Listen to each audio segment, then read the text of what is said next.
What's up, and welcome to the Arthur Moats Experience, baby. You know what time it is. I am Arthur Moats. Got another fun one planned at a earlier time today also, man. Shout out to the every sudden change. I mean, every once in a while, you got to bump it up a little bit. I got stuff I got to do tonight, all right? Little man got a baseball game, baby girl got basketball training, so we multitasking it, but more importantly, content has to get dropped. I mean, because we got stuff we got to talk about, baby. And we obviously are at the week of the draft, man, a couple days away. Like I said, we will have a watch party here live on the channel, man, so definitely tap in like we always do per usual. So definitely looking forward to that. But it was a vibe of a weekend, man, to spark it off. No pun intended. Y'all know what yesterday was. Your voice might be... Nah, I still ain't down. I'm still pretty up. It was a great day. It was a great weekend. All right. Shout out to the 420 weekend. Shout out to the Easter weekend. Shoot, it was my baby boy's birthday weekend. Yeah, it was a lot going on this weekend, baby. Yeah. Milestone stuff, right? Little man turned 10, so we had to turn up all the way for him, man. That was a blast. But then from there, man, had some other stuff we had to get into, man. Some baseball games. Little man did his thing. Shout out to him getting a dub. All right. It was good to see that. And then, had to go to a wedding, man. Put them dress clothes on. Every once in a while, you put the dress clothes on. So, like I said, man, I was floating all through this weekend. And then you get yesterday, man, nice little 420/Easter/ get your little bunny rabbit song. Oh, it was a great time. Joyous occasion, man. Had your boy outside, man, feeling good. I was cooking and everything, man. It was like it was supposed to be. But I will say, man, I did get a little injured though.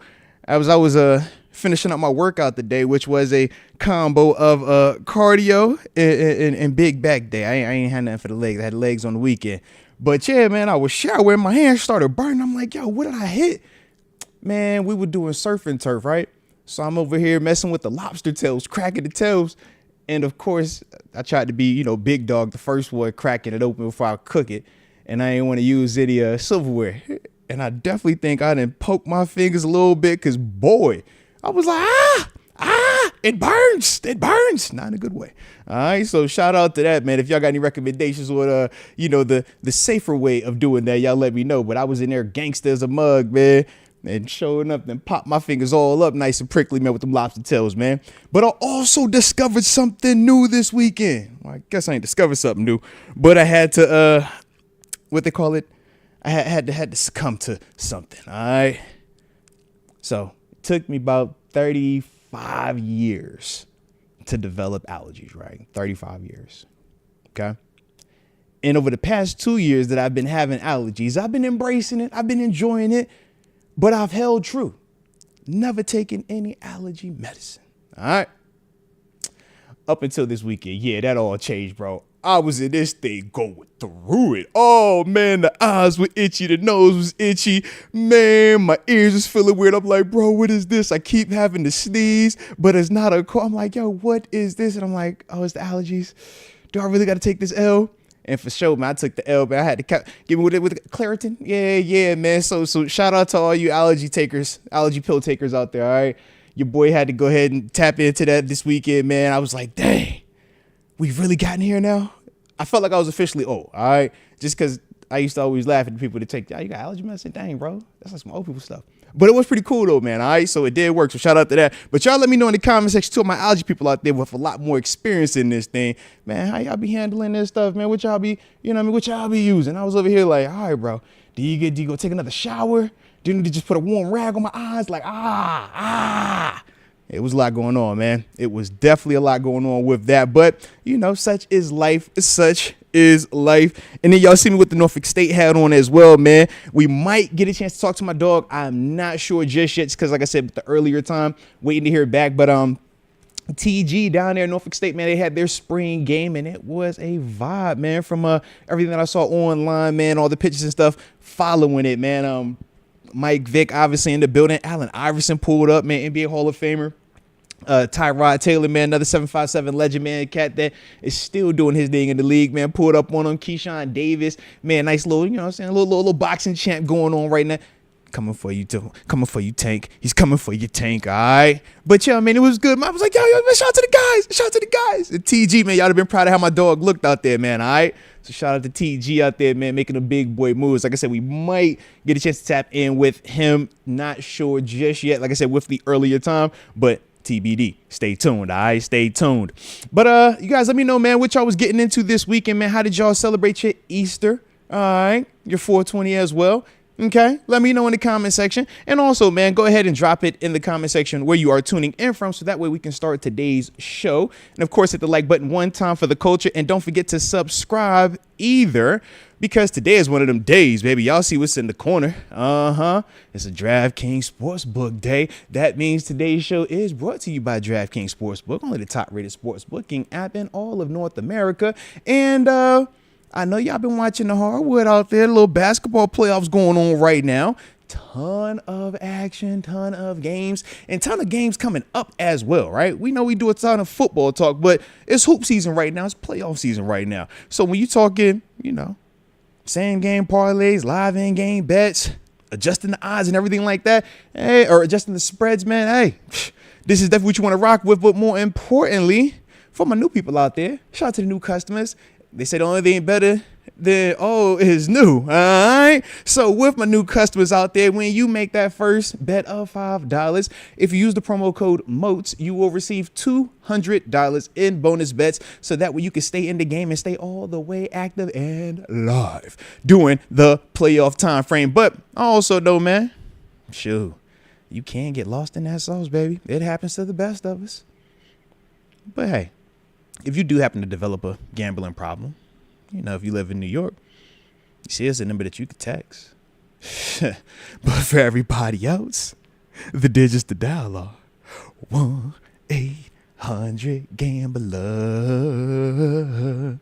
I said a 1-800-GAMBLER. I said you better go.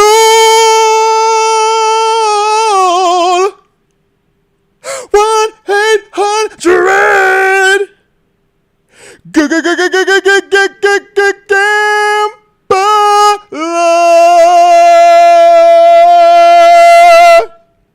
Now, let's get the show started.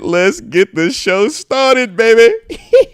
And David Decker did say Michael Jackson was in the building. Hey, listen, the dogs are going crazy downstairs right now. They said, oh my God, it's Luther. And I see somebody throwing some dollars at the door too, man. Look, man, that's for later on. All right, y'all got to chill for that right now. All right, but shout out. Let's see who we got. Let's see who we have in the building. All righty. Because like I said, I did say check in, but also let me know what you had going on this weekend. So we got Leah Warren in here to 254. Killeen, Texas, as always. Shout out to you, Leah. Rod Dollars in the 330. Youngstown, Ohio, a.k.a. Mr. Sherilyn. Mr. Sherilyn, you know what it is. Ron McPherson in the 602, Arizona. Harold, shout out to Harold. Harold Gunmo in Pennsylvania. Shout out to Harold Gunmo in Pennsylvania. DM 4191 in the 760 California. He knows how to party. Okay. Let's see. Alrighty. Steelers Love in the 706 Augusta, Georgia in the building. And he says he also caught a ton of pompano in Pensacola. Shout out. Not really sure what that meant on the back end, but either way, man, I like your style. Steelers Love, I likes your style. DJ Lundy always got show crib in the 757 Norfolk, Virginia, and he says that was my birthday. So hopefully you had a great birthday weekend then, man, because like I said, I know my little man had a birthday this weekend. He was turned all the way up, so hopefully you had a good one too, baby. Let's get it. And I do see Pamela Bell back in the building saying, I love the commercial. Hey, look, man, every once in a while I got to drop the vocals off the way they supposed to be dropped off, all right? So my man MF Wags 22 all the way in the 829 Dominican Republic can dig what I'm spitting over here for that DraftKings. And,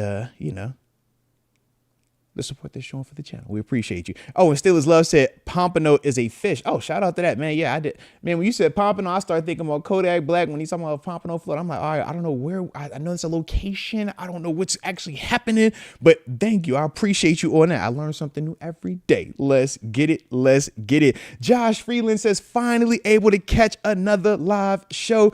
Oh, yeah.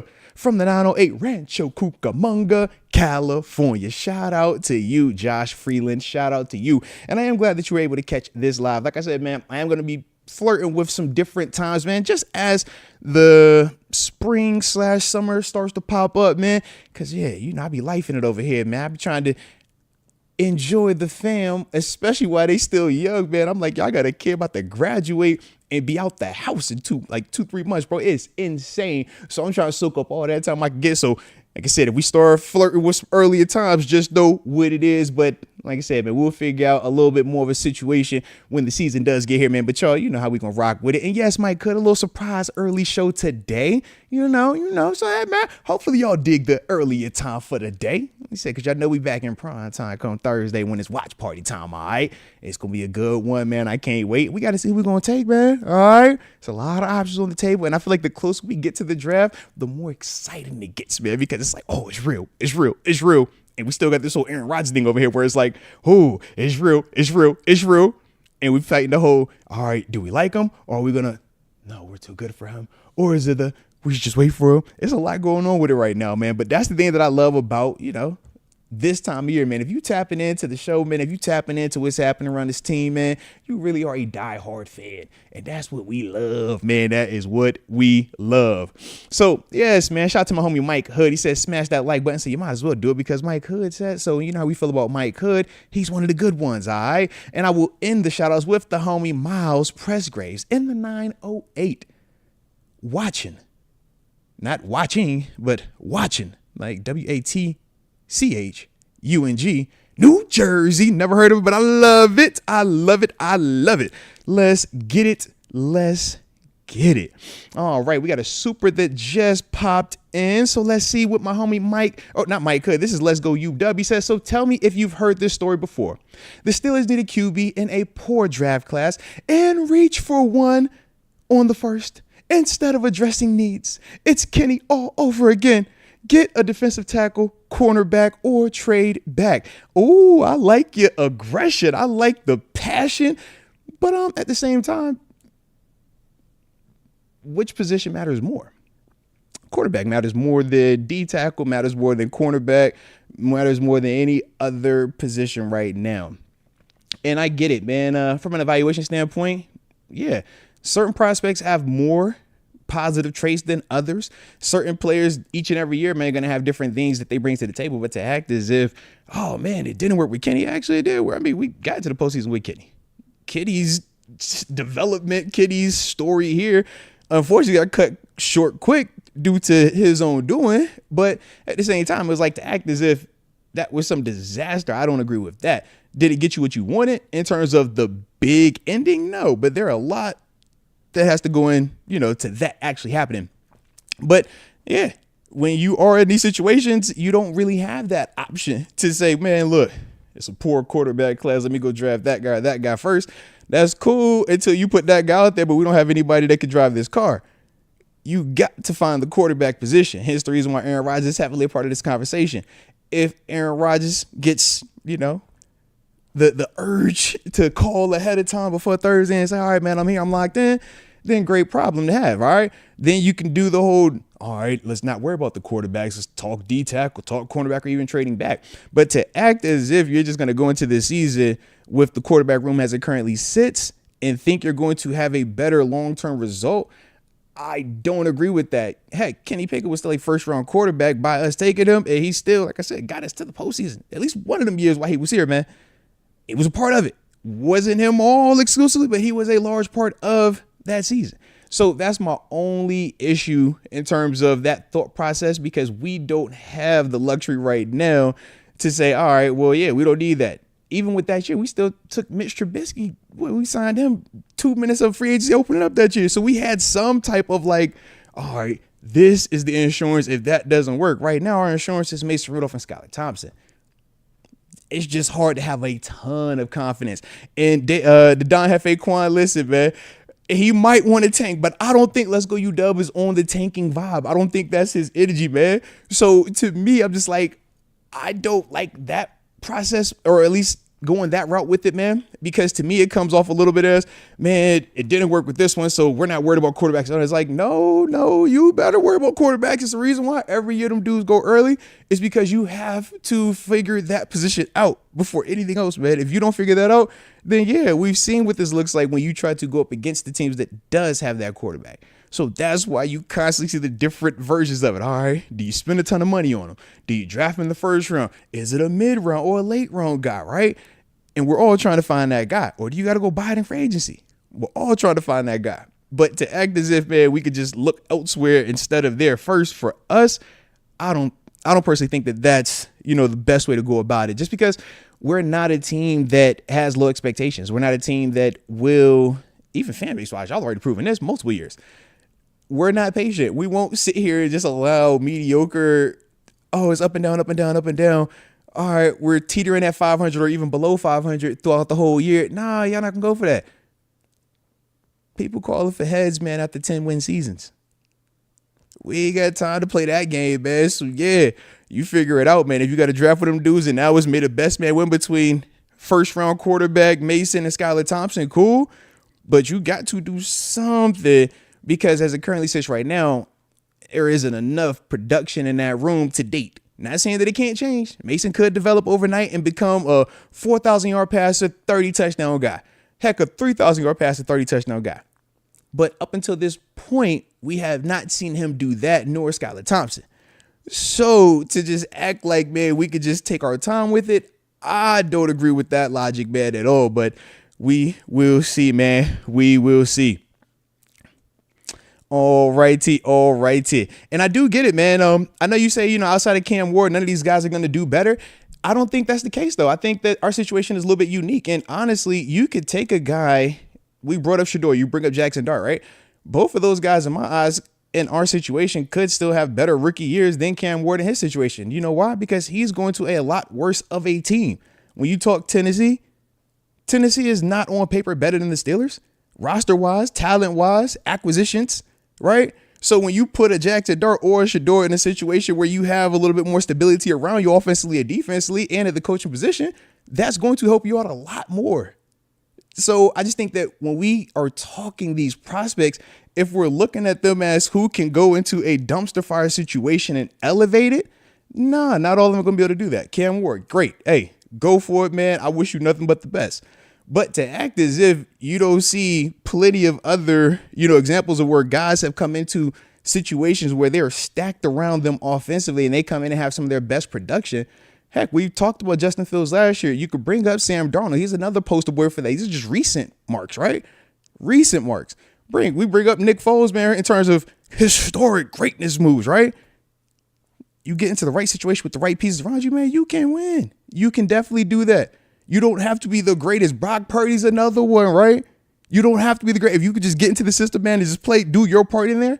So that's where, once again, man, I have a little bit of a, disagreement with you on that, man, because I think that with DK Metcalf and George Pickens, are we acting like it's hard to get those guys the ball? Those are the type of receivers that make a lot of quarterbacks feel comfortable out there. Now, we said the big questions right now are, is the offensive line going to develop the way that it's supposed to, which we hoping it does. But that's what we're looking for. And then we said what we're going to do with this running back situation, right? We're going to add a back in there. But, our offensive situation, we have a lot around. So you're not going to be asking Jackson Dart or Shedeur Sanders to come in here and have to be a hero, come in here and have to play hero ball. No. You're saying come and be a part of this, drive this car, don't crash this car. But we think that you're a little bit better than what the other options that we've experienced during that time frame have been. So to me, I think that that's something that it actually could get you better results than what we were just on paper anticipating. Because once again, Cam Ward isn't walking into a situation like this. His situation is going to be drastically different. Kind of like watching Caleb Williams last year. You like, who's the better player? Who's the better player? Caleb Williams or Jaden Daniels? It's like, bro, Jaden Daniels' situation is just looks a little bit better, man. He's got some pieces around him, man. Coach Evans, So that's my only thought process with it, man. But we will see how it goes, though, man. We definitely will see, man. But that's the beautiful part about this time of year, man. We all are kind of viewing it, evaluating it, and we're all just giving our opinions on it because none of us are future tellers, right? We can't tell you, oh, man, for certain he's going to come in here and this going to work.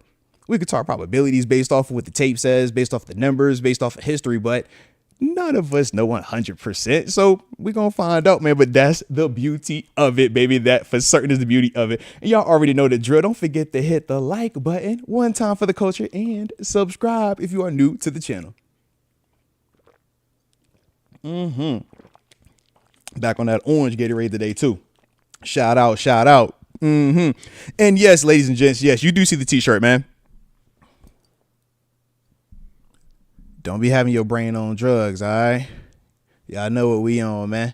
Y'all know what we on. Don't be having your brains on drugs out here, man. All right? Make good decisions. Shout out to my Apple people out here. But also, y'all know shout out to the Microsoft people as well, all right? And whichever one you're on, make sure you hit the like button. And don't forget to subscribe either if you're new to the channel. Rashawn Jones, don't be coming at that orange Gatorade flavor like that, man. Stop it. That's the OG flavor right there, man. You know you got to have that classic orange. The classic orange. Chill. Come on now. Let's get it. Alrighty. Listen, I like how y'all rocking on the comment section, man. Y'all active on the earlier time, man. Y'all a little bit more awake today. That's what it is, huh? When we be out here on the late night, man, y'all be falling asleep on me or something, man. I don't know. But I can dig it. Alrighty. Well, let's go ahead and tap. Oh yeah, now the white light and flavor with the Gatorade is pretty fire, man. I told you I had that purple. Oh my goodness, man, it was something right. I forgot the flavor name already, man. It was one of them little purple joints though, man. It was fire the other day, man. All right, and you can never go wrong with that blue one either. All right, so I'm just throwing it out, man. I love all the Gatorade flavors. I'm a Gatorade guy. All right, I grew up in that time frame where Gatorade was like the coolest drink to have because we know who was drinking it. MJ. All right, so yeah, anything from that time frame. Why you think I'm big Gatorade, big Nike? All right, that's what I grew up on. All right. It was like a big deal for me. It was like, I want to be a Nike athlete. I got my little Nike sponsor. I was like, oh my God, I've made it. All right. I don't know if I was more hyped about when I got drafted or when I got that Nike deal. Okay. Cause I loved both since I was a little kid. Okay. But yeah. So it's real like that. All right. But Gatorade is, if I would ever got that Gatorade endorsement, I was rap. I was trying my hardest to just be seen one time drinking the Gatorade cup on the side. I was like, can I just get the picture with the Gatorade cup? It just look good. Had my first Gatorade towel. I thought I was fine. I'm like, bro, I'm gonna take this to the crib. Bill's like, yo, bro, you don't have to take this, man. You know, they hear all the time. No. Just in case y'all change your mind, man. Let me just take one with me, all right? But shout out. And see, man, people be acting like, man, when you get to the league, you supposed to be just too cool for that type of stuff. Not me. I got too cool for it about year 4, year 5, but up until then, I was definitely one of the ones like, yeah, I'm just in case this your last day, just take that home with you, man. Some socks, yeah, just in case, you never know. Granted, it worked out well, but like I said, you never know. All right, but let's get it. Okay.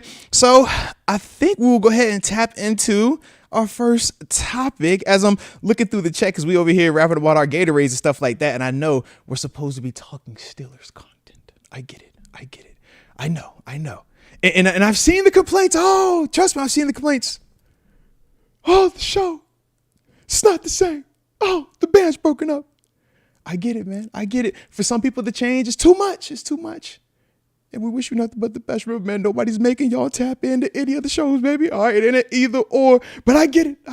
Sheesh. So let me make sure that, we stick to the fun stuff that's being talked about over here so we won't get in trouble. All right, so shout out on that one, man. But let's get this first topic rolling.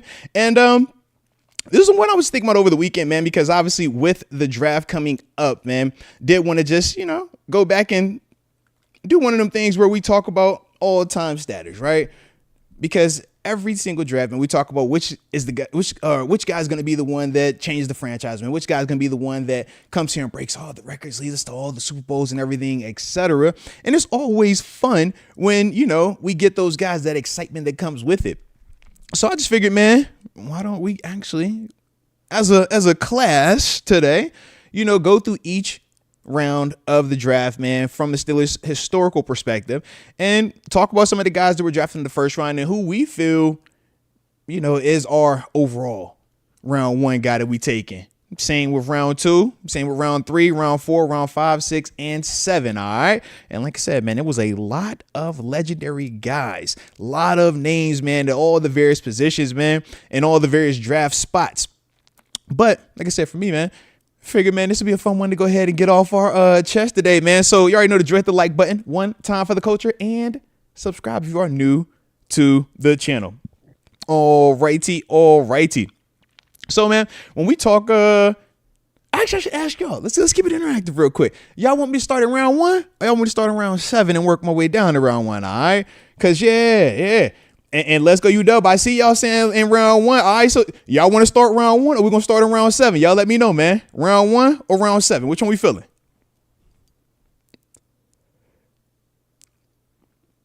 Oh, okay. Hefe Quan sent me hitting in round 7 first. Come out that way. Oh, but David Decker saying you got to start at round 1 and then work your way back. All right, Miles Pressgrave says round 7. Wendy Johnson says round 1. Shout out to Wendy out there in the West Side too. Now you know it's all love. It's all love. Whoo, Mike Hood saying round 1. Stan Claire saying started the back end as well. Whoo. Now Steelers love. The poll is coming. The poll is coming soon. All right. But I just want to wait a little bit on that one. All right. But it's coming. It's coming. Trust me on that one. All right. Round 1. Okay. So we saying start at round 1 and we're going to work our way back. Shout out to the homie DD Smalls as well. Hey, DD, I know I saw you earlier. I jumped the gun. I ain't want to wait. I couldn't wait till the night. I said, I got to get this off. It's time. All right. Y'all know how I feel when it's time. So let's get into it. All right. So we're going to start at round 1 one time for the culture. Don't forget this. Do what you do. All right. Which is always hit the like button and subscribe. But I'm going to read off these names that I thought were worth, that best first round pick in Steelers history convo. So from there, y'all let me know in the comment section when I drop these names, who y'all feel should be the Steelers number 1 or the Steelers best first round draft pick of all time in the first round. Excuse me on that one. So to start it off at 1969, there was this guy named Joe Green. Yeah, big boy Hall of Fame. Y'all know Joe Green. Then in 1970, first round draft pick, Terry Bradshaw, the blonde bomber. Shout out to that Hall of Famer as well. 1972, there was a first rounder who RIP to him, but recently had jersey retired, along with also being a Hall of Famer. I'm talking about Franco Harris. Yes, and Mr. Immaculate Reception, baby. Then after Franco in 1974, there happens to be this gentleman by the name of Lynn Swann. Also Hall of Famer. Lord have mercy. Shout out to Lynn Swann and all them championship rings that man got. Then from there, 1987, he was here for a long time, but he obviously played in the league for an even longer time. And I'm talking Rod Woodson, also Mr. HOF Hall of Famer as well. 1998. Now we got to talk about another big man that did his thing up front, champion and Hall of Famer, Alan Faneca.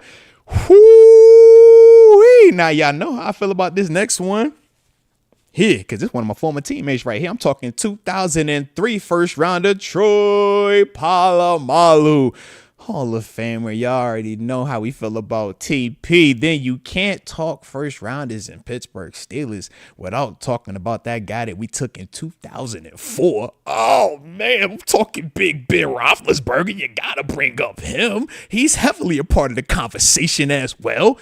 And then I got 2 more guys, man, that I'm throwing as honorable mentions, all right? Because their story technically isn't finished just yet, but I feel like they've worked their way into the convo. 2011, Cam Hayward, he's in the convo. And then, of course, 2017, TJ Watt. All right. Those are the guys that, to me, man, those 10 names that I'm naming right here, I'm just like, wow.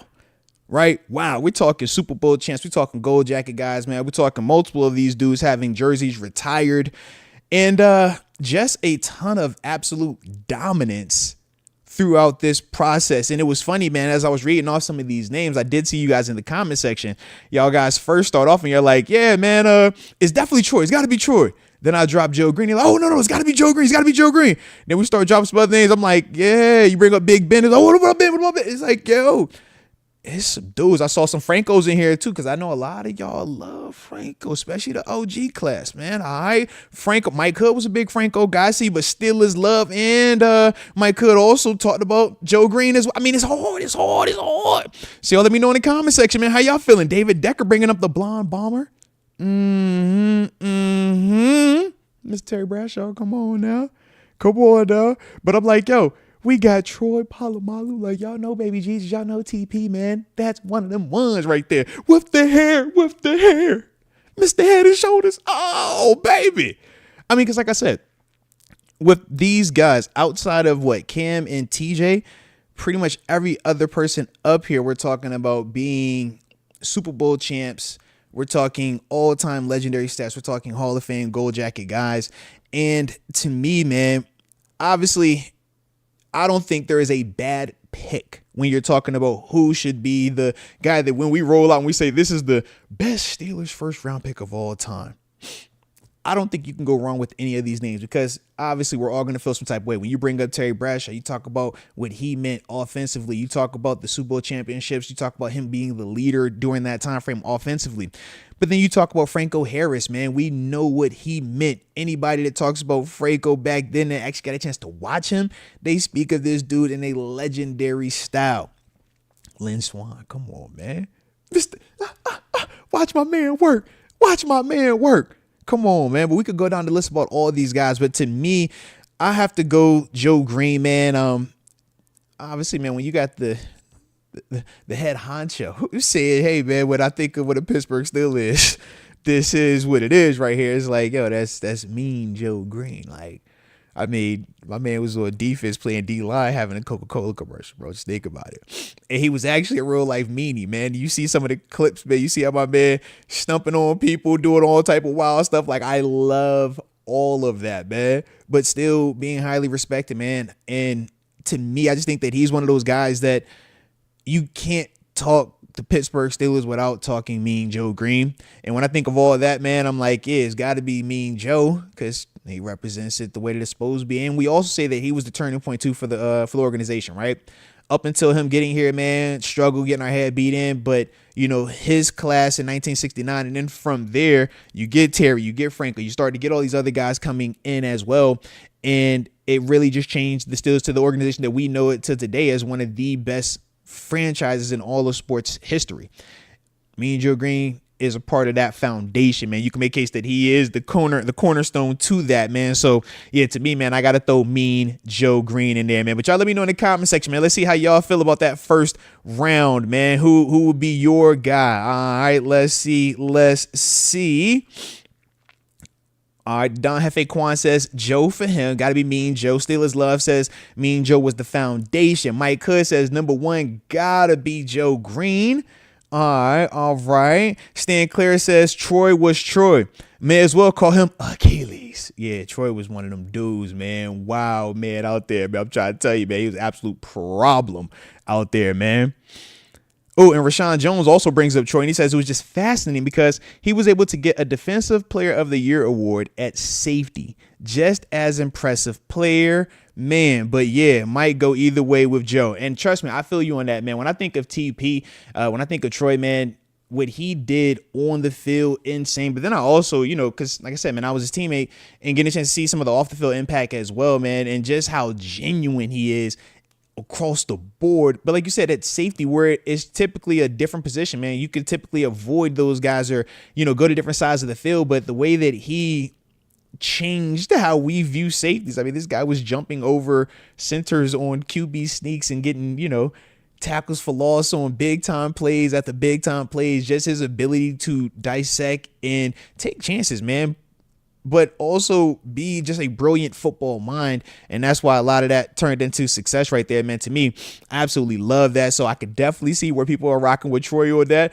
But like I said, for me, man, I got to go Joe right there. And I do see my man Tons of Fun, man. He's not a fan of me calling my friend that I personally know TP. So he says, can you not call Troy TP, aka toilet paper? Tons of Fun. I appreciate, you know, how you might feel about the words TP, but like I said, when you actually can call him and be like, yo, TP, and he responds to you and says, yo, Moats, you can call me TP, I'm going to call him TP, bro. So I appreciate you and, you're passionate about it, but that's just how I stand on it. That's my man. And they're like, it's TP, bro. You feel me? Or maybe Jesus. You dig? So, yeah. But I like your style, though, man. I definitely like your style. Shout out, man. All righty. But yeah, man, I like that first round convo. Hey, Solo P, don't get me like that, Solo P. I'm chill, man. You know how I go, man. Every once in a while, it's like, I get it, but you're not going to tell me how I can call my mans. Well, my mans told me that's what I call him. You dig? I'm like, yeah, what we talking about here, man? That don't even sound right. And then because I still heavy on the Christian part, man, it's like, yeah, when you talk about baby Jesus, I'm like, I like it, but every once in a while I feel weird about it. It was Easter weekend, so I can't call my dog baby. Just like, hey, bro, just TP, bro. Shout out to my dog Troy, man. All right. But shout out, man. Shout out. Like I said, man, both of them dudes, legendary guys, though, man. Legendary. But like I said, that was just round one. And that's the crazy part, because with all of these guys, man, all of these dudes have a legitimate case in it, man. But from there, man, let's get it, man. Let's go to round two, baby. Round two, it was interesting as well, man. All right, because in round two, we got some dogs in this class, too. Lord. We got some dogs. So y'all gonna have to let me know how y'all feel about these names here, all right? So in 1971, Jack Ham, Hall of Famer. Y'all know Mr. Jack Ham. 1974. Gotta bring up Jack Lambert, also Hall of Fame, the boogeyman. Gotta talk about him. Then in 1988, shout out to Demonte Dawson. Oh my goodness, Demonte. Come on, Demonte. Then from there, man, in 1992, gotta talk LaVon Kirkland, man, heavily in the convo. 95, man, Cordell Stewart, man, we know what he was doing, man, getting his quarterback on. 2001, Kendrell Bell, man, early start. Fired up, you know how that thing went. Then in 2002, second round pick, Antoine Randall, multiple time champion as well. You know how you feel about that one. And yes, I'm with you, the Don Hefe Quan. That's a lot of linebackers in this here second round, all right? I didn't even get to all the fire. It's a ton of them. There's a ton of them, man. But 2007, y'all know how we feel about this one. Lamar Woodley. Oh, what a big kick at. Come on, man. I like the little celebration, man. Absolute monster out there. And he was one of the first big boy dudes out there rocking them Jordan cleats, man. Big fan of Lamar Woodley. And we know what he did. But can we talk 2013? Former teammate L. Bell. Oh, I know. We're not supposed to talk about him too much. I know. But it's L. Bell's the juice, man. All right. Mr. Patience, Mr. Hesius. Don't let him dead leg you. Come on, baby. Oh. And then the last one that I will leave at round two, okay? 2017. Can I talk Juju Smith-Schuster as well? I know everybody has a little touchy go on him on Juju, but I'm like, yo, he got to be in that talk as well, man, just based on what he has done, full body of work now as well, okay? So I'm just throwing him out there. I'm just throwing it out there. All right, hey, look, Michael G, I know you got the side face at 26, L. Bell, but Skeeter Jones, he said, that Juice Man. We all know the Juice Man. Don't act like that. Like I said, post Steelers Juice, I get it. But we know how we felt about Juice in 14, 15, 16, and 17. Like I said, 18 and on, I get it. 18 and on, I get it. But during that time frame, come on now. We not going to do that. You know how we talked about L. Bell. We know how we call it the Killer B era for a reason. That's how we refer to when they be like, yo, most when you probably like, yo, it's Killer B era. They be like, oh, just big L. Bell. Yep, that group. Yep. So let's not do that. All right. Like I said, I get it though. I get when he left, it gets weird. All right. Same with Juju. I get it. Like the ending, it was weird. But when it was here, it was hot. It was sizzling for a little while. So that's why we got to bring these dudes up in the second round, man. But to me, man, I'm stuck. Obviously, like I said, man, L. Bell was my teammate, man. Big fan of what he did offensively and what he meant to the league during that time for the running back position during that time. But I'm also a linebacker at heart. And when you talk Ham, when you talk Lambert, when you talk Kirkland, when you talk Kendrell Bell, when you talk Woodley, I'm like, Lord, it's got to be a LB for me. You know I got to do that. But kudos to Demonte Dawson. All right, big respect, big fan. What he did, interior offensive line, center position, absolutely goated. We know this. And we got to talk the original Slash, Mr. Cordell Stewart, man, and everything that he meant to the Steelers during that time frame and just to the league, man. Obviously, we say he's one of those guys that was ahead of his time, right? If he's playing in today's NFL, he is a rock star, right? But instead, he plays back then where it's kind of taboo to have that type of athleticism at that position versus being more of a traditional passer. And, things just didn't stick the way that we would wanted them to. But Slash is one of those guys. But to me personally, man, I was torn, like I said, man, between L. Bell, Lambert, and Ham for and Damani Dawson as well for that best second round draft pick all the time in Steelers history. But to me, I love defense. I love scary defenders. So I'm going with Jack Lambert. All right. Even though Ham is an absolute dog, Ham is one of them ones, man. You talk about a dude that could get picks, man, do it at an elitely high level, but also, man, can get in there, mix it up with you tackling and all that other stuff as well, man. Ham does that. But Lambert is going to make you scared of him. And I just like that. And he got the teeth. It's like, I feel like when I think of like the picture of a Pittsburgh Steeler, it's like, give me Jack Lambert, man. I want the teeth. Like that screams like that era of football. Joe Green is the foundation of it, but like the face, yeah. Throw my man Jack Lambert in that thing, all right? But y'all let me know in the comment section how y'all feel about them second round draft picks, man, from the Pittsburgh Steelers. Who is your best second round draft pick of all time for the Steelers? Like I said, man, that list, the names that I included, Jack Ham, Jack Lambert, Damani Dawson, Levon Kirkland, Cordell Stewart, Kendrell Bell, Antoine Randall L, Lamar Woodley, L. Bell, a.k.a. Le'Veon Bell, a.k.a. the Juice Man, and Juice Smith-Schuster. Let me know in the comment section, baby. Like I said, man, that second round was hot. The second round was hot for the Steelers. It has been hot, man. Even when you think about some of the guys that we currently have, cooking right now, man, guys like George Pickens, man, we're going to see how that continues to develop, right? We know, man, it happens to be this center second round, which is Zach Frazier. We're going to see how that continues to develop, right? But yeah, I like that second round, man. So let's see what the folks in the comment section are saying about the second round. Alrighty. Stan Clear says Kendrell. Okay. Ooh, Cornell Banks brought up Stephon Tuitt and what could have been. No, for certain with that one, man. One of my former teammates, definitely, he was in them convos, man. We thought he was going to have a chance to be one of them ones, man. But we obviously know how things played out. It's very unfortunate, man. But hopefully he is doing better now. X Concept says L. Bell is the GOAT. Alrighty.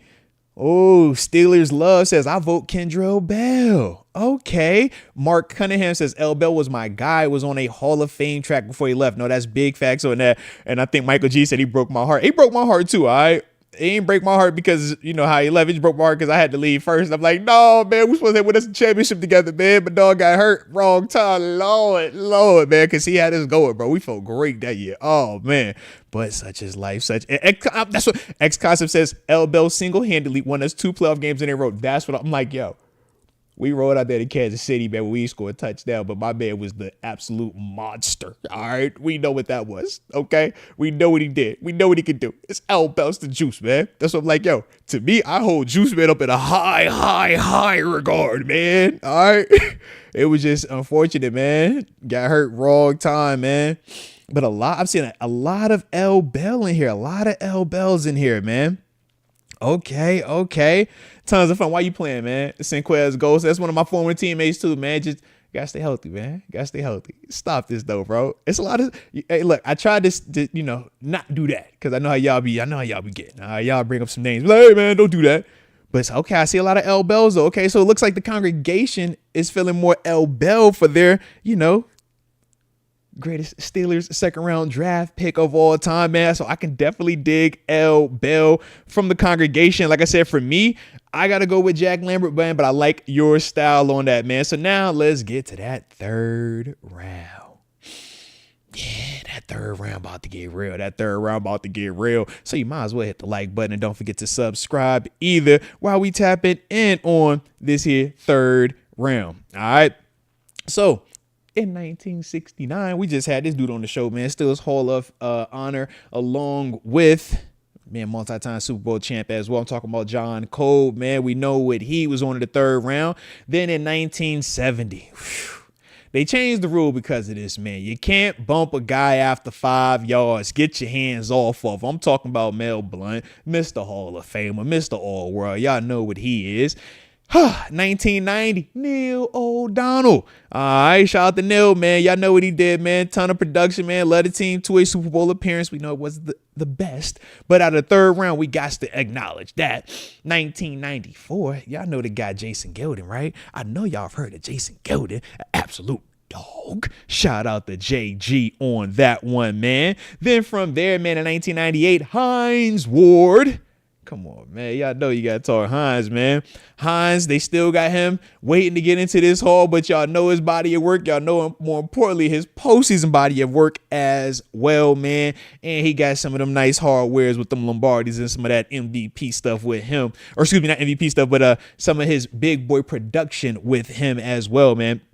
No, I did say that right. Excuse me on that one, man. I'm tripping. I'm talking about he ain't got none of that over here. Man, y'all better stop playing with me, man. Y'all know it's Hines Ward, man. But to me, man, I'm just like, yo, I'm liking the list. I'm liking the list. So let me keep going, man. So after Hines in 1998, we got to go in 1999 where we bring in Joey Porter Sr. I got to call him Senior now, right? Because we obviously know that we got JPJ, little Joey out there doing his day, but big Senior Peasy out here now, man. And big fan of everything that this man has been doing in the league, man. So, you know, we got to talk a little JP. You know what I mean? Not JPJ, but big JP, all right? Shout out to JPeasy. Shout out to Peasy, man. That was 1999. Then in 2009, we had a little bit of a gap. All right, but 2009, Mike Wallace. Can we talk Mike Wallace? And then in 2010, Emmanuel Sanders, man, forming up that nice trio of young money. We're going to get to the other guy in a little couple more, you know, rounds, but y'all know who was in Young Money with them folk, man. But Mike Wallace, like I said, in 09, Emmanuel Sanders in 10.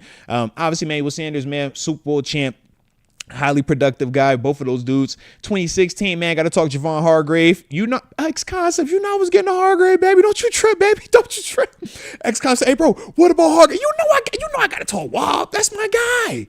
That's my guy, man. I'm talking small school, man. Come up here, man, do big things. He's still doing his thing in the league, too, man. Just need to stay healthy, right? But my man that had a chance, man, at multiple Super Bowls, man, and hopefully he going to get one sooner than later. All right, but got to talk Wob in 2016. And then, of course, in 2017, my guy, I got a chance, the honor to announce him, his draft pick. But I'm talking James Conner.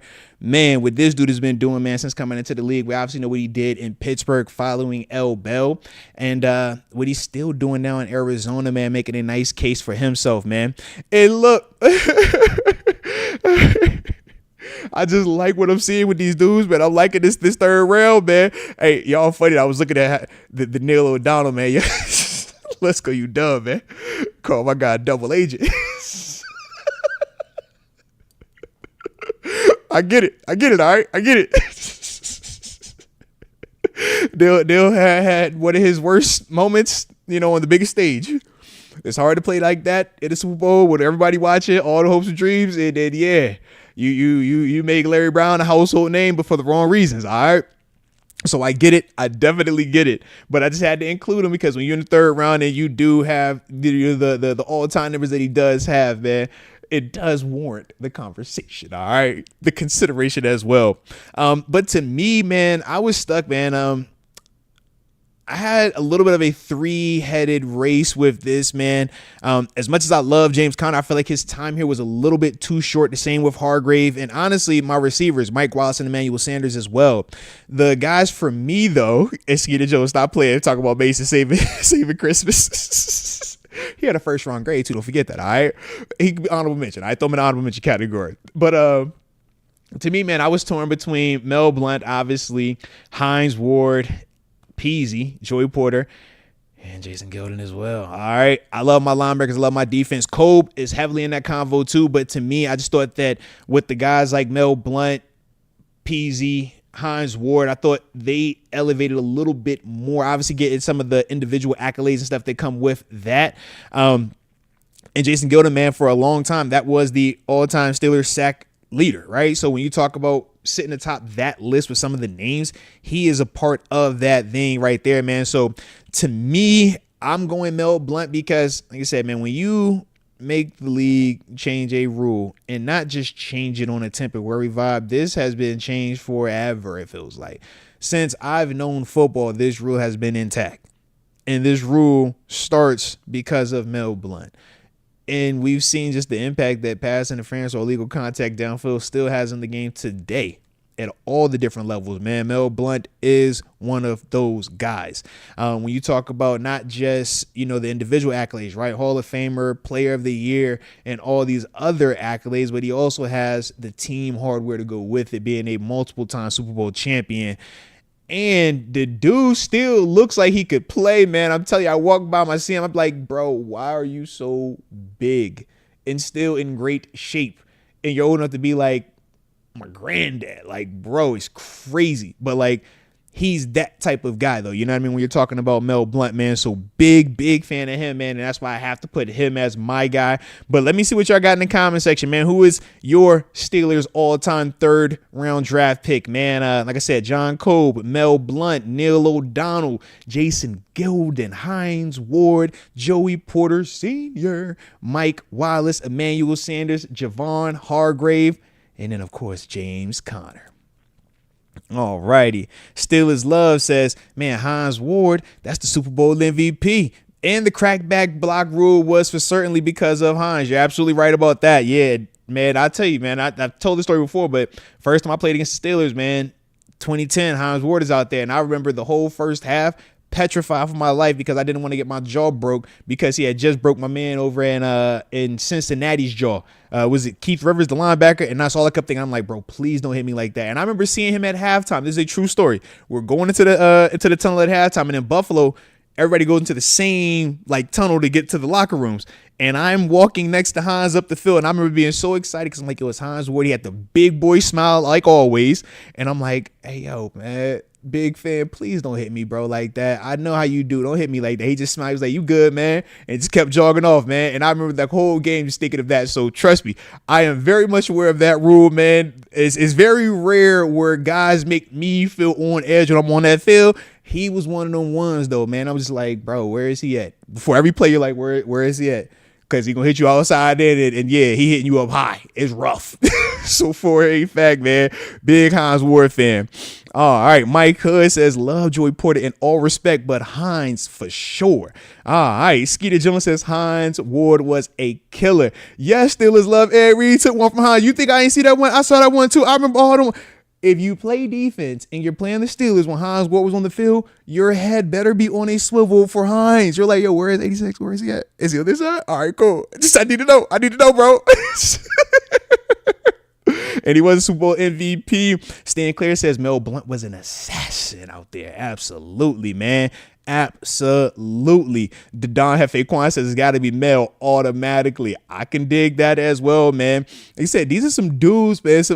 Why y'all bringing up Kendrick Green? Why y'all want to play today? Y'all got to stop playing, all right? Y'all got to stop playing, all right? But yeah, it is crazy. Yes, Stan Clear, grinning like a lunatic. That's what it was. Absolutely. He going to hit you, and then you see that big smile. It looks like he's supposed to be on like all those, like, the picture frames where it's like the generic family, but it just looks so good. His face should be on all of them, man. But for certain, that's the look, that's the last thing you see before you go night-night. And he's like, bro, you really put me to sleep and smile like that? Oh, no. He hit some folks, man. So, yeah, he was one of the ones, man. He was one of those ones, man. So, look, I like y'all style, man. Like I said, for me, I'm going Mel because of the defense part of it, man. Because, like I said, that's one of them guys that I hold up in terms of all-time great defenders, like league-wide. I put him in that category for the position, man. But Hines Ward, man, for the congregation, if that's y'all pick, man, hey, salute to y'all, all right? Salute to all y'all. I ain't got no problem with Hines, bro. Hines is what it was. Like I said, I would never forget that day, bro. I walk, I was like, yo, Hines, please just don't hit me like that, bro. I do not want to get hit like that, man. My parents watching this game, man, don't hit me like that, bro. All right. Now let's get to the fourth round. And this is where it's getting a little interesting as well, man. As we start to get further and further into the draft, man, different rounds, you start seeing different names come up, man, different players, man, and some cool memories with some of them, man. I ain't even gonna lie to you on that, man, all right? So let's talk round 4 and who we feel is the greatest Steelers fourth round draft pick of all time. Some of the names that I, have for consideration. Y'all let me know in the comment section if I'm leaving anybody out as well. But 1971, can I talk Jerry Moon Mullins? Little Steelers Hall of Honor, multiple time Super Bowl champion as well. 1971, we got to talk some of that pass rush. The White 55 of them career sacks was sitting on in that top tier of Steelers all-time sack leaders for a while, obviously before the new age and the new wave of guys came out here and did what they did. But two-time Pro Bowler, four-time Super Bowl champ, and of course the 757 legend, man, being right from the crib. Hampton in the building. I see you, Dwight. I sees you. 1974, can we talk Stallworth? I mean, we talk Glenn Swan. But can we talk Stallworth as well? This is John freaking Stallworth, Hall of Famer, four-time Super Bowl champ, on that one. An absolute dog. Like, yeah, y'all know Stallworth, baby. 1988, Deshae Townsend. Shout out to Deshae, man. 21 career interceptions, two-time Super Bowl champ. 02, can we talk Mr. Foote? Larry Foote, man, two-time Super Bowl champ, absolute dog on defense. 03, we got to talk my teammate, one of my dudes, man, Ike Taylor. Oh, man, two-time Super Bowl champ. If my man could just catch half of them, man, he's one of the greatest of all time when you're talking about Steelers legends, man, because of the way that he would match up with some of the top tier receivers out here during that time frame, man, and really being a physical lockdown and just a guy, man, that is with whatever. Like, I absolutely love Ike as a teammate, man. One of my guys, man, one of my favorite dudes to be around, man. Awesome cat right there. 06, got to talk about Willie Colon as well, man. Big part of that offensive line, man. Super Bowl champion as well. And then the last guy that I went to include in the fourth round, man, for consideration, another one of my former teammates, man. 2014, though, Martavis Bryant, man. Granted, the story didn't get as clean as we would have liked it to have been, and largely due to, his own doings, right? But as a whole, when you're talking impact, when you're talking about big moments, when you're talking about production from this fourth round, to me, Martavis is definitely a part of that conversation, man, in terms of what he was able to do during his time here, man. I still think back to that Bengals game, man, him catching that joint, flipping out the back of the end zone. I'm like, yo, how did you even catch that football, man? But I remember all of us going absolutely nuts when it happened, man. And Tay was, man, that was big speed. That was one of the ones that we literally, I can remember to this day having convos with my teammates, and we're like, yo, he's going to be better than Calvin Johnson. He's going to be better than AB. Like, we think AB is nice. Like, this dude's bigger, stronger, faster, could jump higher. Like, oh my God. Like, we thought Tay was going to be one of the ones, man. Unfortunately, it didn't play out like that. But, man, when you're talking fourth round, it's some dudes in here, man. It is some dudes. I see Steelers love showing Deshae Townsend, a.k.a. Super Noop, some love over there. Shout out. I see Mark Cunningham calling out my man, or not calling him out, but showing love to Stallworth. Skeeter Jones says, Ike Rooney. You're right. Not Ike Taylor. That's Mr. Rooney. He a Rooney. All right, he is most definitely a Rooney on that one, man. X Concept says John Stallworth showing love. I see Carnell Banks showing love to Ike Taylor as well. Yo, X Concept, why you playing, man? Bringing up the Hoey Bitty Snell. Snell over here dropping bars, man. I think he just released he got some music coming out, man. See, I'll check him out, man. All right, along with, I guess Kadarius Toney got some music coming out too, man. Y'all gotta stop playing, though. All right, y'all gotta stop playing. But yeah, man, I'm liking this fourth round though, man. To me, man, multiple names deserve consideration, man. To me, man, Larry Foote's a heavy name that I love, man. Obviously, linebacker position. Also, one of my former coaches, man. He actually was my position coach when I was out in Arizona, switching between D-line and linebacker. He was my LB's coach out there, so really getting a chance to, spend some time with him, man, and soak in, just his football knowledge, man, and what he is off the field, man. Awesome cat, man. Definitely, think back to that time very fondly with him. Ike T, like I said, man, that's one of my personal favorite teammates, man. Like, big fan of Ike and, man, what he did on the football field. Dwight White, I'm like, bro, anybody that was back there during the 70s knows Dwight White was one of the main people on that D-line, man, a staple during that time frame. Jerry Moon Mullins, man, a staple on that offensive line. But to me, I'm like, I got to go Stallworth. Like, before I knew about Steelers culture, Steelers history, I knew about Stallworth. I knew about Lynn Swann and John Stallworth. They got these wide receivers. They're just magical. You've heard of wide receivers. Oh, it was just magical. I'm like, I thought it was just defense. I thought it was linebackers. Like, no, they got these receivers. It's magical. It's magical, you know? One does ballerina. One does ballet. It's just magical. I'm like, yo, who are these receivers, man? Who y'all talk about, man? All right. So, to me, I'm going John Stallworth, man. That's my best fourth round draft pick all time for the Pittsburgh Steelers. All right. But y'all let me know in the comment section how y'all feel about it. Once again, the names that we were considering: Jerry Moon Mullins, Dwight White, John Stallworth, Deshae Towson, Larry Foote, Ike Taylor / Rooney, Willie Colon, and Martavis Bryant. Let me know in the comment section how y'all feel about them fourth round boys. And if y'all are enjoying what we doing right now, you know, working through this Steelers all-time draft picks list, drop it in the comment section, man. Hit the like button and subscribe, all right? You know the drill.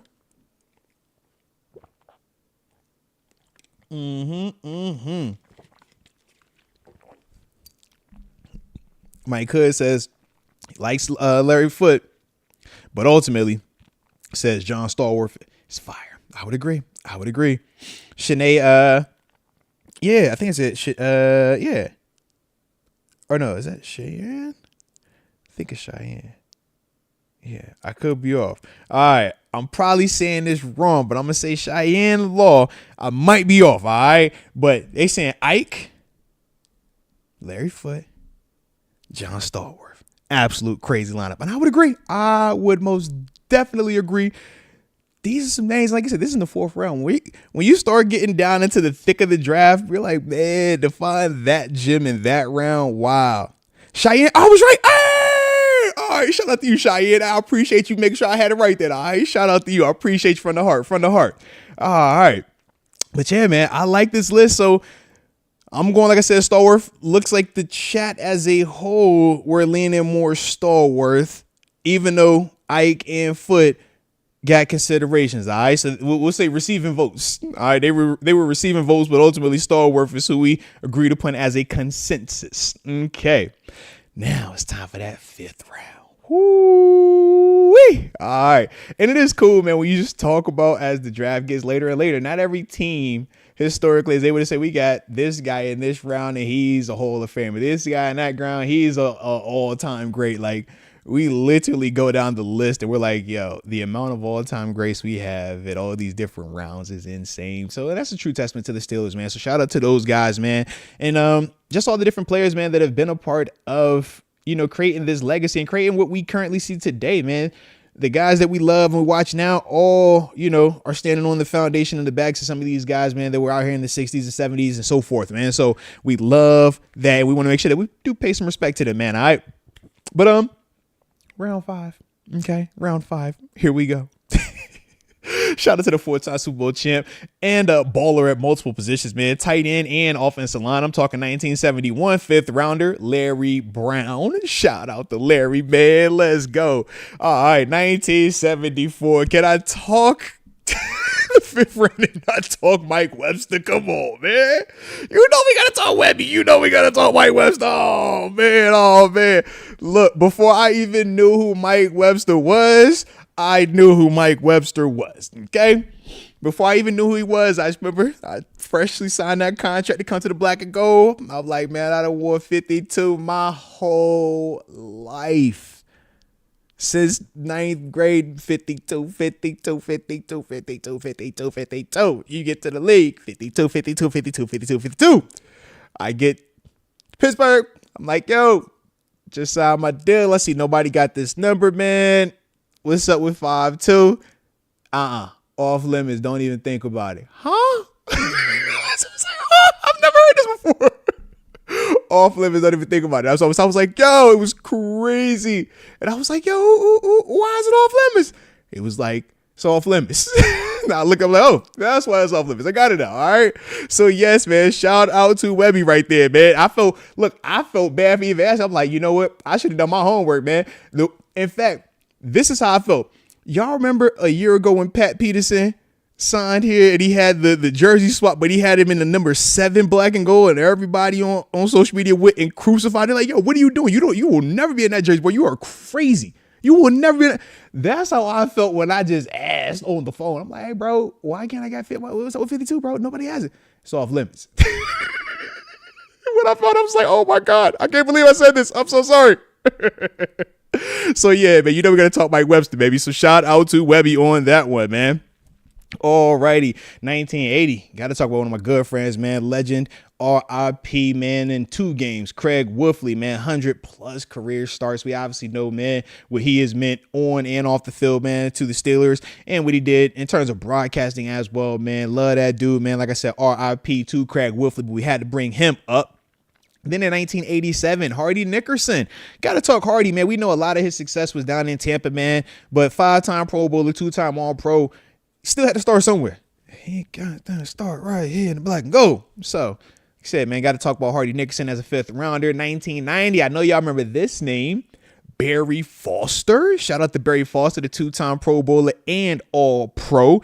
Toting that pill the way he was supposed to be doing it back then in the 90s, man. Love that. 2000, man. Got to talk Clark Hagens, 1-time Super Bowl champ. RIP to him as well, man. 5th rounder, though, man. Did his thing, man. Being a part of that tandem, man. Him and obviously Peasy, Big Peasy, man. So big fan of that dude. And then one of my former teammates and another one of my favorite teammates. Love this dude. But he came into the league at 07. Big play Willie Gay. Shout out to my dog, Deucey William Gay, man. Super Bowl champ, a.k.a. Mr. Pick 6. Mr. I'm going to dance and I'm going to get the flag and I'm going to keep dancing on your ass. Oh, my God, that is my guy. Oh, look, selfishly, I want to just say big play. All right? Selfishly, I just want to say, yo, it's Willie Gay, man, because I love, that's my guy. Oh, as you can see how I light up talking about certain teammates because they brought the fun back to football. We all know how insane it is, man, when you're trying to get your goal and it's something that is very hard to accomplish, man. And you're so laser focused every single day. You become real rigid. You don't become fun to be around. You don't laugh and joke as much, man, because there's so much pressure in that position. And a lot of dudes, man, they lose themselves a little bit, man. But to see, man, guys like Ike Taylor, to see guys like William Gay, man, a.k.a. Deucey, those were the dudes, man, that made it fun. They dancing in practice. They ones want to play the music. They the ones that's going to talk crazy. Like, yo, let's talk smack to them folks, man. We don't care about who they are, man. Like, I love that. And it's just contagious, man. Those dudes were very infectious with their energy, man. And it was consistent as well, man. You never had to worry about, is this a good day with Deucey? Is this a low day with Deucey? Is Deucey feeling it or is he not feeling it? No, my man was ready to play, ready to party from start to the end of this thing, man. He ain't backing down from nothing, man. Shout out to my dog Deucey right there, man. Like I said, man, I would love to just go ahead and say Deucey because that's my guy. All right, that's my guy. But unfortunately, I have to go a different direction, okay? I would lie and say, you know what, I was really debating this between Larry Brown and, you know, Deucey, and shout out to Wolf. But like I said, man, when they told me off limits, I was just like, I got to find out who this guy is. And once I found out who Mike Webster was, I said, yeah, is there really a debate about all-time 5th round draft picks for the Pittsburgh Steelers? Is there really a debate who we're going to go with over Mike Webster? Me personally, like, it has to be Webby, bro. It has to be Mike Webster. All right. But y'all let me know in the comment section. I'm voting Mike Webster as the best Steelers 5th round draft pick of all time. Like I said, I'm open for discussion, though. Y'all let me know, man. All right. Some of the names that I brought up: Larry Brown. All right. We obviously said Mike Webster, Craig Wolfley, Hardy Nickerson, Barry Foster, Clark Hagens, and big play Willie Gay, man. All right. So let's see what the comment section has to say about these here 5th rounders, man.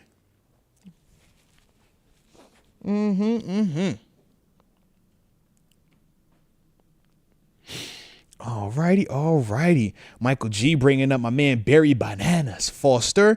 And he also, Mike Hood and Michael G also brought up my man Willie Gay. He says, my favorite highlight. Listen, man, that Bengals game, I will never forget it because everybody remembers how crazy we was dancing and Peasy on the sideline. And my man had like 10 different celebrations. And when I tell you we would practice every celebration in practice before he got to the game, I can assure you.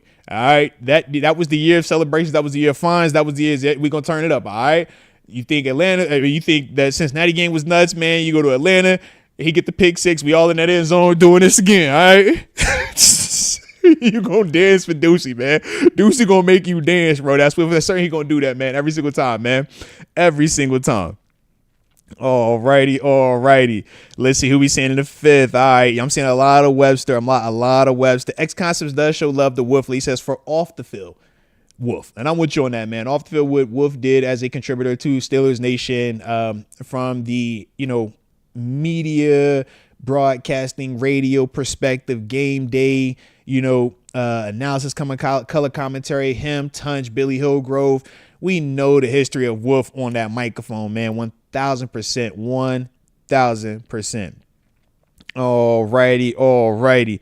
And I do see Stan Claire showing my dog Willie Gay some love, man. Yeah, man. He got, like I said, man, we got to talk Deucey, man. All right, Deucey gets in the convo just off of the strip. All right, just off the strip. That's my guy. Love Deucey, man. Alrighty. All right, let's hit that 6th round. Well, I see Richard Arbizo already on it. Kenneth Moses already on it. They said 6th round. Hold on now. Wait a minute. I got your 6th rounder. It's some names, though. We got some names in the 6th round. So let's talk about it, all right? 1969. I got to talk about the judge first. I can't start off the 6th round without talking about the judge, Dwayne Woodruff. Come on, man. Super Bowl champ, 37 of them career interceptions as well. And an absolute monster on that defense during that time frame, man. Gotta show love to Dwayne Woodruff, all right? 1980. Tunch Ilkin. R.I.P. to Tunch Ilkin, man. But y'all know Tunch, man. Still his Hall of Honor guy, man. 2-time Pro Bowler. Over 140 career starts at the tackle position, man. Love Tunch, man. R.I.P. to him, man. But what he did, on and off the field, he's another one of those guys heavily a part of the contribution, man, to the Steelers. 1987. Greg Lloyd. I know we know Greg. Greg don't get talked about. Greg don't get no love in this convo. Greg is just chopped liver. Y'all better stop playing with Greg Lloyd, man. Mr. 5-time Pro Bowler, Mr. 3-time All-Pro, Mr. 53 and a half of them career sacks. Mr. I ain't here for my disposition. You know what time my man Greg Lloyd is on, man. You know what Greg Lloyd gonna do. Come on, man. That was one of my favorite LBs group. I'm like, yo, this Greg Lloyd. He's a meanie. He's gangsta. All right, because you know that name. And that's one of the ones for me there. So I just got to throw him out there, all right? Then from there, man, 1998, we got Chris 5 mile, 2 mile, follow. I'm going to throw him in all name team. Absolute elite. But then, of course, we know in 2010, shout out to my 2010 draft class, partner them right there, man. 6th round gang. If you know, you know.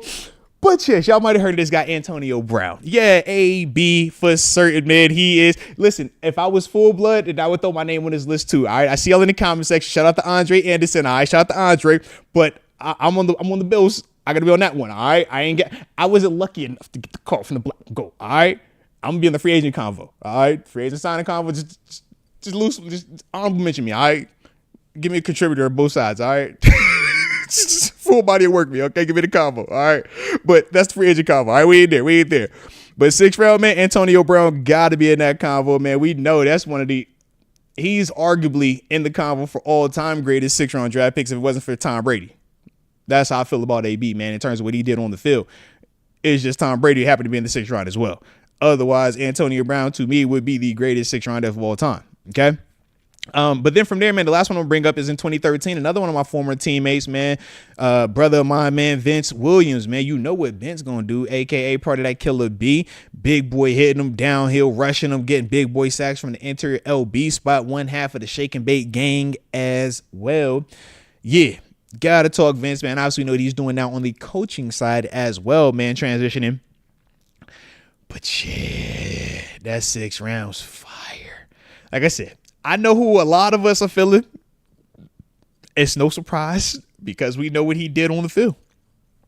Antonio Brown, when he was in his black and gold, we know if he stays, he owns every list, every record for wide receiver if you're a Pittsburgh Steeler. Unfortunately, we know how the ending, went, but there's still a dude that went out and won a Super Bowl championship in Tampa Bay with Tom Brady. There's still a guy that, when you're talking about during that time frame, man, we know what he did coming into the league, but I'm talking was that 2013, 2012-ish, 13-ish to 17, 18-ish. It's like, man, this dude had a run where it was like, oh my gosh.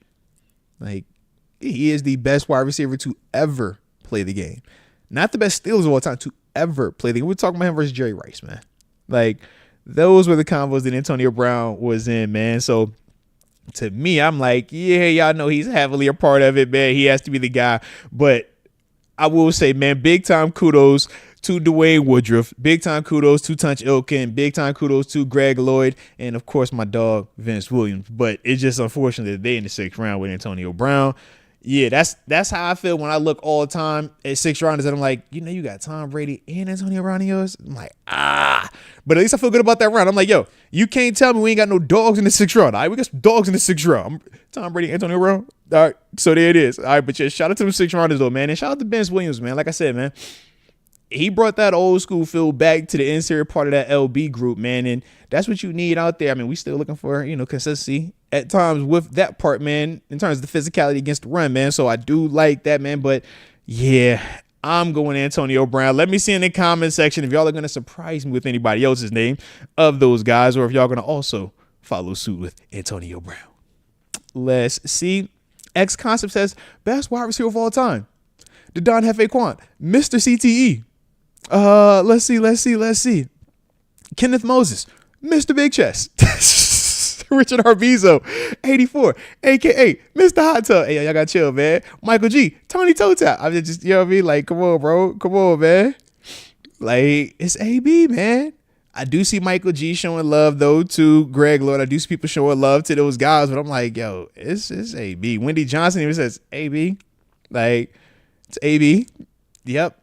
Listen, he's definitely, seen some better days. But during them better days when he was playing that Black and Gold, I'm like, bro, it's AB we talking about. All right, it's AB we talking about.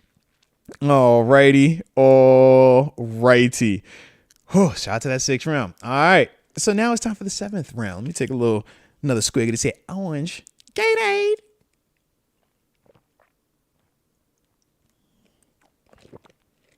Like I said, I'm going to take a little sip. Drink the whole daggone thing. I got a little thirsty, man. You know how I go. We talking about them 6th round. That's my class. Shout out to them 6th round boys, all right? Shout out to them 6th round boys. Pure bloods, all right? I'm just glad I got drafted somewhere, man. Shoot. The amount of people that never get a chance to get drafted, oh, my God. So when you actually do, you be like, listen, bro, you never turn your nose but when you get drafted because you're like, yo, this is a special event, man. But it is dope, though, all the time, man, to look at some of these dudes. And it's like, yo, this is some legendary names in this class, man, in this 6th round, man. And shout out to the Black and Gold doing what they did.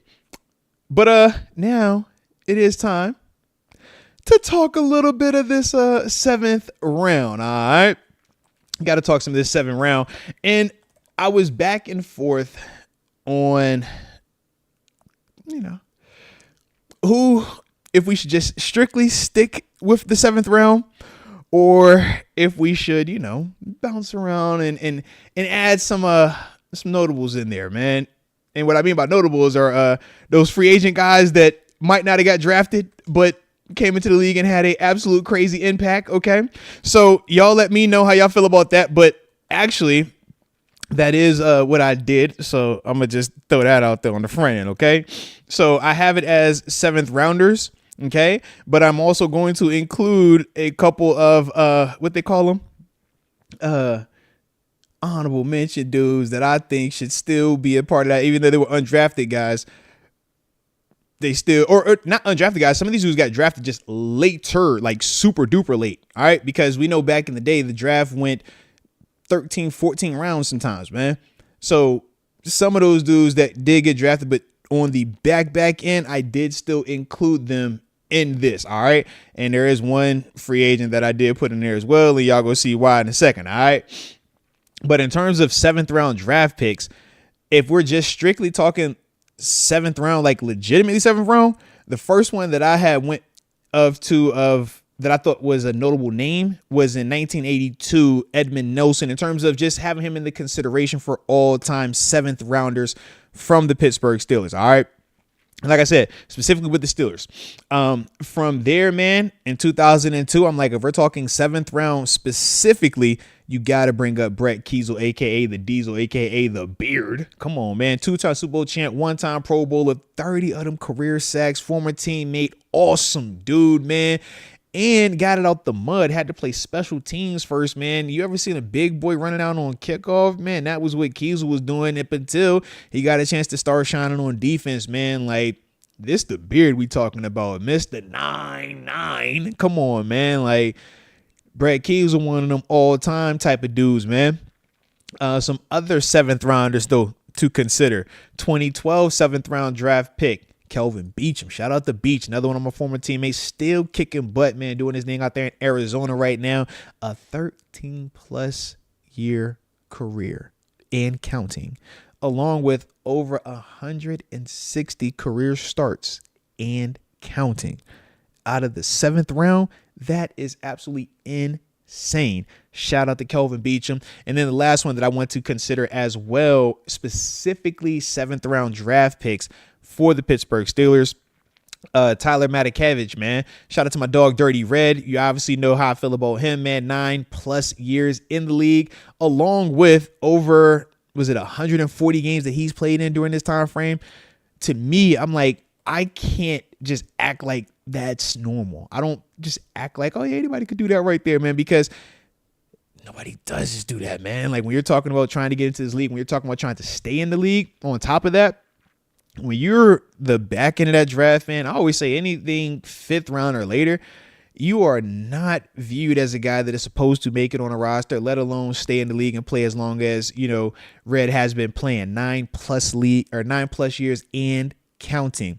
So to me, I'm always going to bring up Red, even though, like I said, this is one of my teammates, one of the guys that I just personally enjoy to be around, man. And y'all know he put on that blue and red for a little while too, and then came back, right? So to me, I'm like, if we're just strictly talking 7th rounders, those guys, like, I think are the poster boys for that. But I also wanted to bring up a couple other guys. Like I said, they were still drafted, but they were just drafted later. L.C. Greenwood, 1969. He was in the 10th round. Like I said, we don't do 10 rounds. Like I said, 7 rounds. Been 7 rounds for a while now. So I just throw L.C. Greenwood in the convo because, like I said, that's one of those dudes, man. All-time Steelers great. We know that they didn't necessarily have the stats back then for sacks specifically to this extent that we know he should have had counted. But L.C. Greenwood, man, is one of those dudes that when you listen to the people from the 70s that watched him during that time frame, him, Mean Joe Green, Dwight White and company, yo, L.C. is one of those guys that they talk about as a staple, as a guy that should be a gold jacket guy as well, man. Like I said, he was a 10th rounder. Another guy I got to talk about in 1971 in the 11th round, Mike Wagner. Come on, man. Mike Wagner, absolute dog out here as well. And the one dude that I wanted to include, like I said, he wasn't drafted, but like I said, I'm going to throw him in that honorable mention of them 7 rounders. Can I talk James Harrison too? Like, that's another one of the ones that's absolutely insane. And the reason why I'm including him instead of like a James Ferry, because I'm like, I'm not talking like outside free agents that you can't come in here, you know, in that sense. I'm talking about draft picks or guys that got their start here. Debo is obviously one of them ones, right? So I just throw him in the undrafted / like back end category, man. But in that 7th round, man, or 7th round or later draft pick guys, to me, I'm like, Brett Kiesel is the one that sticks out the most. Brett Kiesel is the one that I'm the biggest fan of. Brett Kiesel is the guy, to me, man, his impact is crazy. L.C. Greenwood, I'm just too young. Mike Wagner, I've learned about their stories. I've heard about their stories, and I think they're all-time legends. I'm just personally, like I said, I love Kiesel's story, man. Like, I think he was just crazy what he was able to do, and from that position, it's not something that you typically see. You know what I mean? But, man. But to me, man, those are the guys that I was considering, man, like I said, as true 7th round draft picks. Because, like I said, L.C. Greenwood was in the 10th, Mike Wagner's in the 11th, and obviously James Harrison was an undrafted free agent. But, yeah, any of those dudes, man, I'm heavily into talks with. Kelvin Beachum, though, and Tyler Matakevich, I'm like, yo, that's impressive, too, what those guys were able to do. So you guys let me know in the comment section how y'all feel about this 7th round or later section right here, man. All right? Like I said, if we just traditional 7th round to the real extent, I'm going Brett Kiesel. If we include in the others, then L.C. Greenwood is in the convo, but I'm definitely going to go James Harrison. Y'all know Debo, how I feel about Debo, man. Y'all know how I feel about Debo. Former teammate, now my running mate. Got a chance to play opposite of him, man. Learn from him, study from him, man, and just be a fan, right? Live that dream, man, in real life, man. So, yeah. But let's see what the comments say. What the congregation got to say about this here section here. Steelers Love says, Brett Kiesel for me. Okay. I like it. Skeeter Jones bringing up my man Dirty Red, but also says the beard wins for the 7th round. I mean, Brett Kiesel, like I said, if we're just the true 7th rounder, to me, Kiesel is that. And if not Kiesel, then I lean Kelvin Beachum. If we're just strictly talking guys that were taken in the 7th round from the Steelers and how their careers have played out, man, their impact both in the black and gold, but also league wide, I'm like, yeah, true 7th rounders, yeah, 1,000% on that. If we include them undrafted guys, though, I got to talk Debo. You know Debo get in there. Debo get in there, wreck the whole list. All right, it's Debo. Big fish. You know that. David Decker says, Brett Kiesel all day, fear the beard. You got to fear the beard. You know that. X Concept says, Beach is a vet, man. Quality tackle from day one. No, 1,000%, man. And I remember for me, I had the experience of first meeting Beach by playing against him, man. Me and some of my teammates when I was in Buffalo and seeing, you know, how we felt about him on that side of it, but then getting to come here and be his teammate, compete with him, man, practice against him, and then obviously him being one of our starting left tackles during that time frame. Yeah, man, my respect for Beach is through the roof, man, and not just because of the production for the position, but also the size. Like, he's not built like a traditional left tackle or even a right tackle. He's built like a guard, right, or a center, but my man made it where, you know, he's so fundamentally sound and understands, you know, how to utilize his smarts so much that even as a quote unquote undersized tackle, he's still been able to play at this level and play at a high level for 13 plus years. And like I said, over 160 career starts. That is not something that, you know, you could ever just act like was expected or even is just going to easily be replicated. So for the 7th rounder guys, I got to talk about that. And I do see my man Andre Anderson bringing up Ramon Foster as well as one of those undrafted guys, man. Day one guys, man. We talked about James Harrison being one of those guys. Ramon Foster most definitely in that convo as well, man. Love the big ragu. Y'all know how I feel about Moan. Heck yeah. Alrighty. But yeah, Skeeter Jones says, Mr. All Chest, No Neck, James Harrison. Yeah. But his back big, though. Debo back big. Like, big. All right. And yes, X-Con says, I'm not going there with you. All right. You got me a couple times. Some of these other names you done brought up. All right. You had me talking about Kendrick Green at one point, and it was nothing. I'm like, nope, I'm not doing it. And I'm sure y'all did have high hopes, but no, stop it. But I like your style, guys. So shout out to you, man, for rocking out the way that you rocking out today, man. All right. Definitely appreciate you. But yeah, Chris Thomas, man, I think that's a great question. Who's the better undrafted free agent other than Debo? When you're talking black and gold, I think that's a tough ask. Obviously, I'm sure all time there are going to be other names that people are going to bring up that I'm just, you know, on the top of my head right now, not thinking of. But Debo is going to go down as one of the best players of all time, right, for his position. So when you're talking about where he came into the league at, and you look at undrafted free agents, how many undrafted free agents do we talk about as being, you know, one of the greatest of all times in their positions? Or at one point in time, because when Debo was playing, man, we were viewing him as the best offside linebacker during that time frame. He was in that convo as an undrafted guy. How many of them dudes you be hearing about like that, man? We talk about 6 rounders and we like, yo, the best 6 rounders. We said the same 2 names for a while now, right? Tom Brady, Antonio Brown, right? So it's certain ones where it's like, yeah, you just the talent pool that you're pulling from is just not as many productive and, you know, names that make a lot of sense like that, man. So yeah, Debo is one of them ones, man. Hey, kid at most called him Silverback. Shout out to Silverback. Yeah, but I say Debo that had 2 nicknames. Silverback for the OG group, and then for the new wave, we was calling him Debo. All right, so I like it, man. But I'm like, I don't necessarily, I can't think of a better, you know, undrafted free agent then Debo. Like James Harrison to me, but I'm also a massive like James Harrison fan. Like that was my guy. I would study his game, man, when I was in Buffalo. Like I said, man, I've told that story before, man. Like that was the guy that I was trying to emulate my game off of. So then to come here and then be able to see him come out of retirement, actually see him retire, and then come out of retirement and then learn from him, work with him and grow with him, man. Like, yeah, I don't ever take that for granted, man. Something I always think back on, man, because yeah, Debo was one of the ones. And yes, X Concepts, him tackling the streaker, man, the Cleveland game, absolutely nuts, man. But that's Debo. That's Debo. Debo, the only guy I know, man, was on the cover of Men's Health with 2 pistols in his hand and was basically saying that, yeah, how he felt about Roger. Y'all know how he felt about Roger Goodell. Very different than how I feel about Roger. All right, shout out to my dog Debo, though, okay? But yeah, I like it. All right. But yeah, man, hopefully y'all we're digging that part of the convo, man, part of the show, man. If you were, don't forget to hit the like button one time for the culture and subscribe if you are new to the channel, baby. Like I said, man, I figure we have a little fun talking some of our Steelers all-time draft picks today. You know what I mean? Since we're a couple days away from the NFL draft. It's getting exciting around here. Y'all know how we feel about the NFL draft, baby. Who's going to lead us to the promised land? Who is going to be the next guy? Right? The next guy that we're potentially talking about as all-time Steelers greats, all-time Steelers legends, man. We got some new dudes, man. We still got some people that, you know, are trying to make their case. But we shall see, man. We shall see. But I like it. All right, let's see, man. We do have some other supers that came in here, so let's tap into those.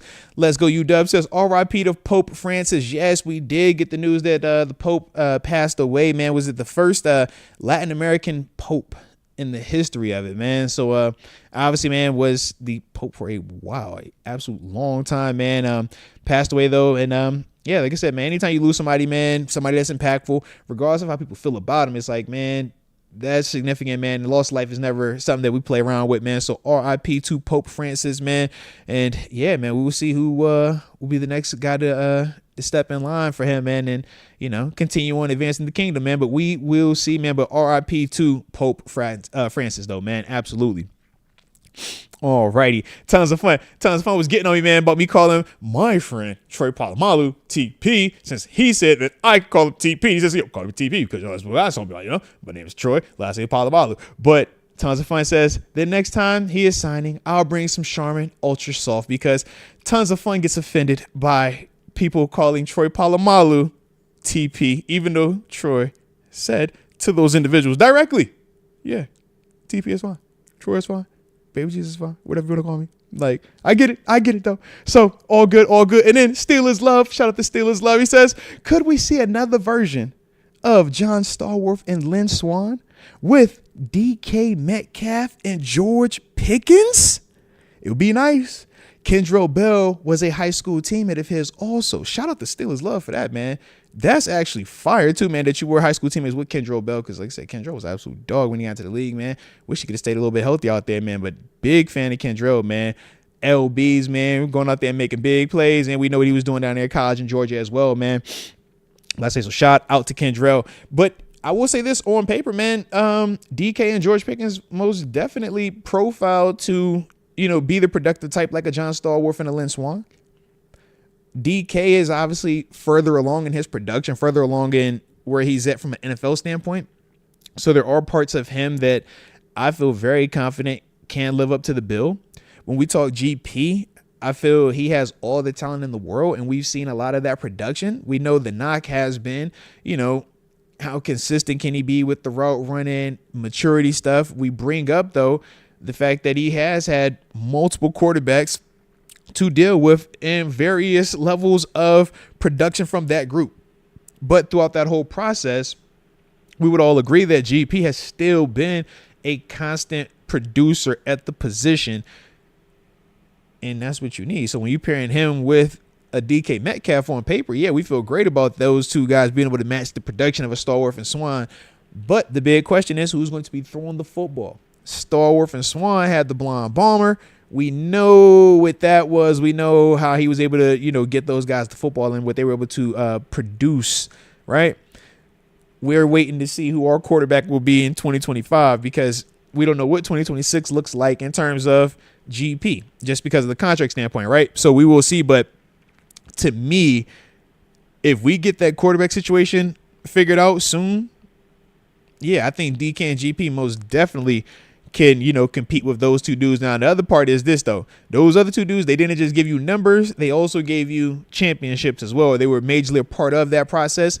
So we know if we're just simply going to talk numbers, that's one part of it. But we are bigger than just the statistical portion here in Black and Gold. We do put them championships. They weigh a little bit more as well, all right? But let's see. Let's go UW. He says, speaking of Lynn Swann, he's announcing our 3rd round draft pick this year. Shout out to Lynn Swann on that. Definitely a fan of that, man. Hopefully, it announce a Hall of Famer. All right. If you're a Hall of Famer, you get to go back to the draft announce another Hall of Famer, man. Don't keep it to yourself. Don't keep it secret. Don't keep all the Hall of Fame juice. Pass it. We appreciate you on that. From the heart. From the heart. Alrighty. Let's get to our final topic of the day. All right. Since, like I said, man, we are doing this thing a little bit early, man. I thought we was going to get a chance to tap in with my dog and them, but unfortunately, like I said, man, it wasn't the plan. So we'll get these fan mock drafts going in, man, because y'all did submit these last week, man, before Wednesday's show. And I forgot what we had Wednesday. We had to push the show back. And I was like, yeah, we got condensed, so we ran out of time. So I want to make sure that we hit those today, man. Talk some of these fan mock drafts, all right? So you already know the drill, man. Don't forget to hit the like button one time for the culture and subscribe if you are new to the channel. As we talk fan mock drafts, let me pull up this first mock draft that we're going to be talking about. And it's from the homie Ricky Dunbar. Shout out to Ricky Dunbar. Now, these mock drafts I'm going to talk about today, I get the theme, all right? The theme clearly was we're trading back. We need more picks. All right. And I like it. I don't hate it. I like it. But I only like it if Aaron Rodgers is here. All right. Because if not, then I think we're playing with fire. I think you start trading back, it can get weird. All right. It can get really weird. But I'm open to it all. Because like I said earlier, there is no exact science to this draft stuff. There is no exact science to picking these players. And yeah, man, we get surprised. You heard about some of them late round guys I was talking about. You can get surprised, man, at all portions of the draft. But in this particular draft from Ricky Dunbar, he trades back, picks up an additional trades back from pick 21 to pick 32, picks up an additional he picks up an additional 3rd, some 4ths, a 7th, and then also gets a 2026 3rd round pick from the Eagles in this trade back scenario. From there, he takes Jackson Dart at 32, the quarterback out of Ole Miss. At 68th overall, he went with Emory Jones, the tackle from LSU. Then at 83 overall, he went with Alfred Collins, the interior D lineman from Texas. 128, nice, silky smooth running back, R.J. Harvey out of UCF. Then at 143, Tommy Hill, the corner out of Nebraska. 156, Nick Nash, the wide receiver from San Jose State. Then at 185, Mitchell Evans, nice tight end from Notre Dame. And then in 205, give me a D tackle from Virginia Tech, Aeneas Peebles, man. Like his game as well, man. Obviously, I'm a fan because of my former college coach, J.C. Price, being the D-line coach down there at Tech, man. But I like this fan for a couple of reasons. If the draft works out where we can trade back and Jackson Dart is still there at 32, I still like that. Like I said, I don't have a hard I prefer Shedeur. Y'all know how I feel. I want Shedeur if I'm going to get a chance to get that guy. But if it goes the way that I hope it goes and he's off the board early on, because I think that he should be a top pick or one of those top picks, then yeah, Jackson Dart, man, if I get him at 32, I ain't tripping on that, man. Big arm and good size on him as well, man. To me, man, what we've seen from Jackson Dart, we know the questions are, is he more than just a Lane Kiffin product? Meaning Lane Kiffin knows how to scheme open players. He's great at that at the collegiate level and utilizing just the space and putting those defenders in conflict. But it does simplify for the quarterbacks, and we've seen those guys at times struggle transitioning to the NFL level. To me, man, I like a lot of the intangibles that Jackson Dart brings. So him at 32, I'm not tripping. Ricky Dunbar also mentioned of note with Emory Jones at tackle. He says, if it doesn't work out for him at tackle, you can also bump him into guard, which I would agree with. But I do like the fact that, hey, early on, man, let's compete, man. Whether you want to compete with Troy or Broderick, both of those guys are younger tackles, man, that are still trying to make their foothold at these new positions for them. Troy starting at right, Broderick obviously starting over at left now. So I like the fact that we're getting a little bit of insurance along with some competition for the position. Okay. Alfred Collins, man, nice interior D tackle, man. Good size on him. Productive player. Can't go wrong with him, man, especially when you're talking about that 83rd overall. I like RJ Harvey. Nice pickup right here in terms of, just like I said, man, a running back, man, that can do what you need him to do, man. Patient, but also has that explosive ability as well, man. So I like that. Like I said, man, this is a cool little draft right here. And I do appreciate you, if you're going to trade back and get all these other picks, get us something extra for next year too, man. So you got us a third round for next year out of Philadelphia. I do like that. I don't know how high of a pick that's going to be, though, because Philly look like, they still going to be heavily a part of that playoff conversation in the NFC. But either way, we got some addeds, all right, some additionals. So I appreciate you on that, man. But I do like it, though, man. You give me a quarterback, man. You give me a tackle / guard. I got my interior D lineman, got my running back. I got a corner, Tommy Hill, good player like that. And then I got me some interesting late potential players, right? Nick Nash, nice wide receiver. Mitchell Evans at the tight end spot, and then another D tackle and Aeneas Peebles. So across the board, I like the fact that we shot at multiple positions. I do like the ones that we shot at the beginning of the draft as well. And yeah, shout out to Ricky Dunbar. All right, shout out to Ricky Dunbar. Let's see how y'all feel about this one in the comment section, man. Let me know how y'all feel about my man Ricky and his mock draft. Looks like ex-concept is a fan of Alfred Collins in the 3rd round. Now, Chris Thomas says D tackle in the 1st round and build this team in every area, then get the quarterback next year. It could definitely work, man. Trust me, it could definitely work. At the same time, we just know that puts a lot more pressure on the others the longer we wait to figure out quarterback. All right. But I like your thought process.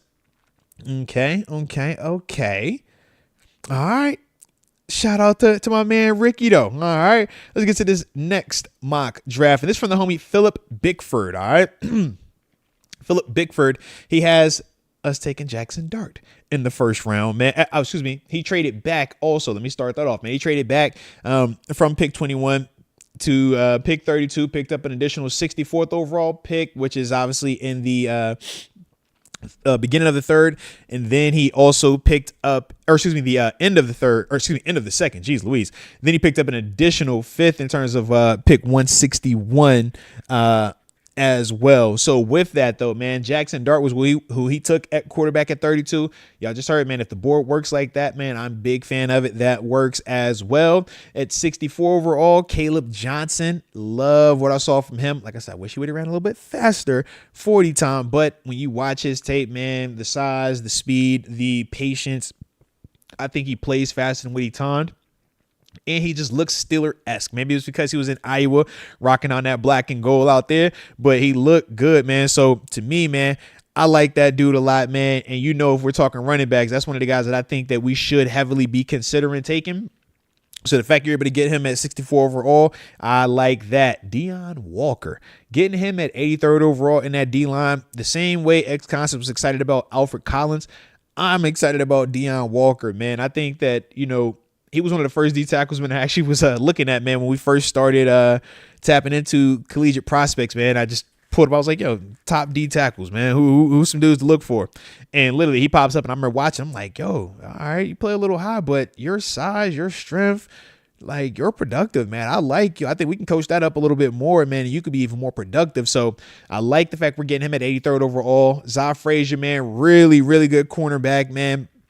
I like that at 156. Malachi Moore out of Bama. Nice safety prospect right there. Elijah Roberts, man. Good interior D lineman, man, from SMU. And then Joshua Gray, interior offense lineman out of Oregon State. So once again, man, we started to give us some variety here, right? We went quarterback, running back early, or quarterback, running back, D-line early. Actually, quarterback, running back, D-line are all top 100 picks. That's what I personally consider as early. I know we went at 156. We went with the corner, Zah Frazier, which I do like as well, man, hitting all the marquee positions that I think we personally need. But I like specifically the order of your operations, man. Quarterback, running back, D-line. if we all would agree that quarterback is the most important position, and we all are trying to figure out that position in terms of consistency, in terms of clarity, in terms of the leadership of it, if we don't feel like we have that answer in house, I am all for bringing in other people to see if that can create the answer, whether that be pushing the guys that are currently in house or the guy that we're bringing in, elevating and leapfrogging those guys. But to just sit here and just act like, man, yeah, everything is going to be fine, draft all these other positions, just let the quarterback situation just play out, I don't think that that's the best course of action. So the fact that you take a Jackson Dart, where you taking him, I'm a fan of it. I like that right there. Like I said, Caleb Johnson, heck of a player, man. Definitely like that. And then Deion Walker as well. Big fan of him. So let me see how y'all feel about him in the comment section, man. Let me know how y'all feeling about Philip Bickford in his mock draft. All right. Let's see. X Concept says Deion Walker in the third is good value with the fire emoji.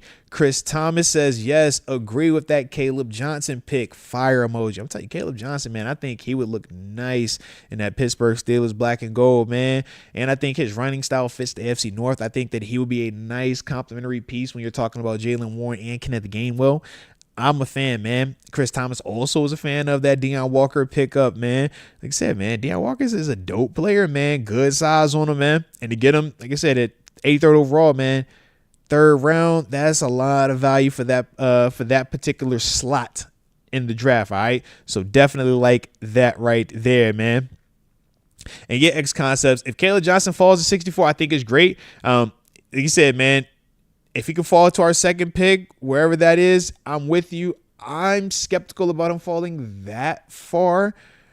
But if it does work out like that, I mean, great. And now we obviously know in this scenario, like I said, we're trading back. And that's how we picked up that additional 64th and 161st overall pick. But to me, man, Caleb is definitely one of those guys that, in my mind, I'm saying, yeah, if we got a chance to tap into that situation, man, and get a back like him with what we currently have, I think we should definitely consider it, man. Now, Richard Arbizo says, great draft, but I like Quinshawn Junkins, the running back out of Ohio State, over Caleb Johnson if he was there at 64 raw. And I can see that right there. Like I said, I think Quinshawn has a little bit more juice going north and south, but I like Caleb's overall profile in terms of how he runs the football, man. I like his demeanor and stuff like that. But yeah, I don't have a lot of grievances with this here draft, man. I think it's a good mock draft. Shout out to Philip Bickford, man. It looks like the congregation was enjoying it as well, man. All right, so shout out to you. All right, the last mock draft that I'm going to talk about is from the homie Joe Markuzik. Shout out to Joe Markuzik. All right. Once again, trading back was the theme. Okay. So he also followed suit. Trading back. He said, yo, I ain't tripping on none of that, bro. I'm hop back a little bit. All right. So from there at 32 overall, because when he traded back, he picked up the 32nd. He traded back from 21st to get the 32nd and then get the 33rd overall pick. But we lost out on some of our other picks, which is fine. We also picked up a 2026 second round draft pick from Philadelphia. So now we only have 5 picks in this draft. Now with the trade back, the 32nd overall pick, 33rd overall pick, 121st, 185th, and the 229th pick. All right.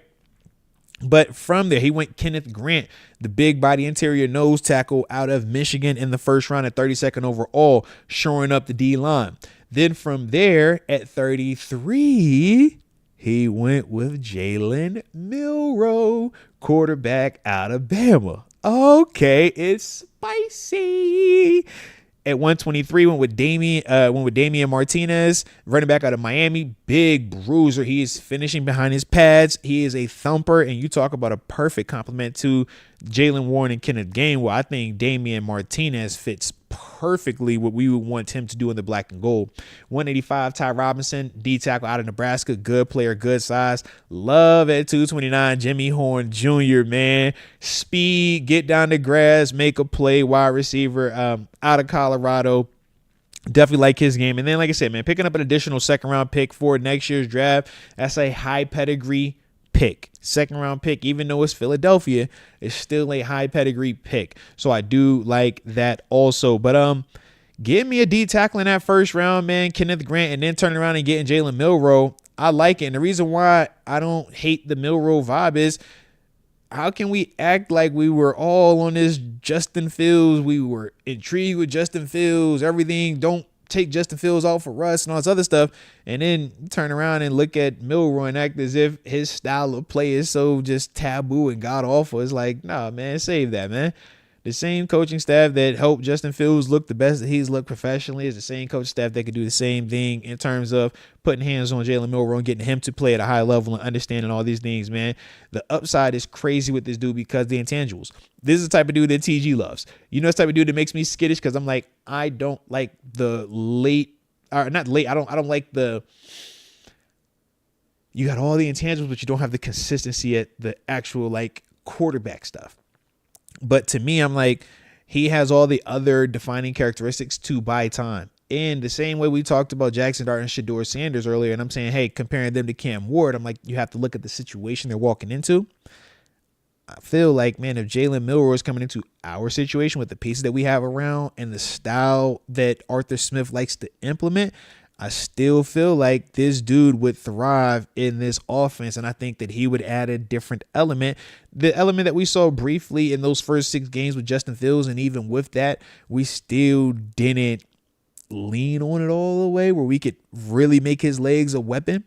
I just think with Jalen Milroe, especially as a young quarterback, they would use him a little bit more in that approach. And I think that it just adds a different element and something that we were intrigued by with Justin Fields. So to me, I like that part. And that's the thing that intrigues me because I don't just get caught up in, oh man, look at how many turnovers he had. Okay, cool. But look at how much production he had as well. We get so caught up in the one bad that we act like the one bad outweighs all the good. That's not how professional sports work. All of it is a part of it. But the same way we're going to talk negative, you got to also acknowledge that production because not everybody can produce. Like anybody can mess up. We've seen a long list of guys throw turnovers, long list of guys fumble the football, long list of guys get laughed out of stadiums. Show me the long list of guys that put 500 up on Kirby Smart in Georgia. Show me the list of guys that have cooked at Bama and actually, you know, while Saban was there, it was nice. Then we know when Saban left, kind of got a little rocky, right? But as a whole, you look at what he's done, it's like, yo, you're not pointing to a ton of dudes saying, oh, they can do that. Anybody can do this. This the bad stuff that we all harp on. Oh, what picks. It's like, all right, cool. What about this though? And that's my whole thing, man. So I think that that's one of the interesting parts, man, with Jalen Milroe. And if you get him in the second round, I don't hate it. Now, 33 overall, it's like, God, dog, could have been like a little bit later in the second round. But if that's where the pick falls by us trading back in this scenario, I don't hate that. So I like the energy on it, man. I like the energy, Joe Markuzik. So shout out to you on that one, man. But yeah, man, let me know, man, of the 3 drafts, which one y'all like the best in the comment section, all right? You see Joe Markuzik is sitting up here. Kenneth Grant in the first 30-second, he trades back, but he goes Kenneth Grant, Jalen Milroe, Damian Martinez. Like I said, I'm a fan of his game. I like his game. Ty Robinson and Jimmy Horn Jr. Okay. Then we had Philip Bickford, who also traded back. Did Jackson Dart, Caleb Johnson, Deion Walker, Zah Frazier, Malachi Moore, Elijah Roberts, and Joshua Gray. And then the last mock the first mock that we talked about was from the homie Ricky Dunbar. Like I said, he also traded back and got us Jackson Dart at 32nd overall, Emory Jones, Alfred Collins, RJ Harvey, Tommy Hill, Nick Nash, Mitchell Evans, and Aeneas Peebles. All right. So yeah, man, y'all let me know in the comment section which was the mock. Okay, Richard Arbizo said it was Phillip for him. Okay, I thought Phillip had a fire draft, man. I like it. Okay. I want to know. All right. Okay. This is Chris Thomas saying he agrees on Jalen Milroe for him. Okay. All right. I like that. Okay. And the X Concepts also brought up that this was Jalen Milroe's first year without Nick Saban as well.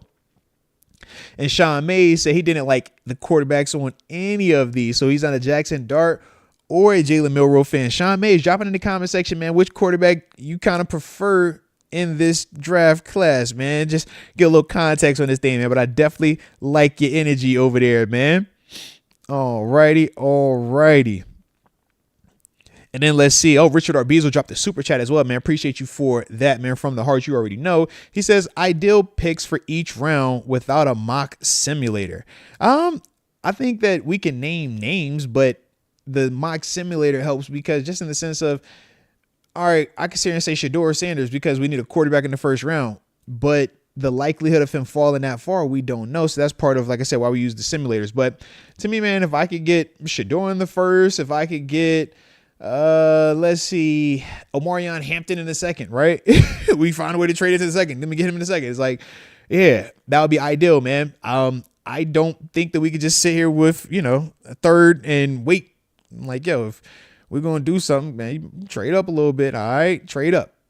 But if not, right, if we're just going to sit here and just simply say based on the picks that we have, right, let me pull up the exact numbers of our draft class, right? Let me pull us up real quick and I'll just spitball off the top of my head who I think in what round. All right, I got you, baby. I got you.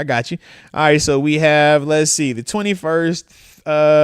No, that is not ours anymore. I was about to read an old one. Jeez Louise. All right, here we go. 21st, 83rd, 123rd, 156, 185th, and 229.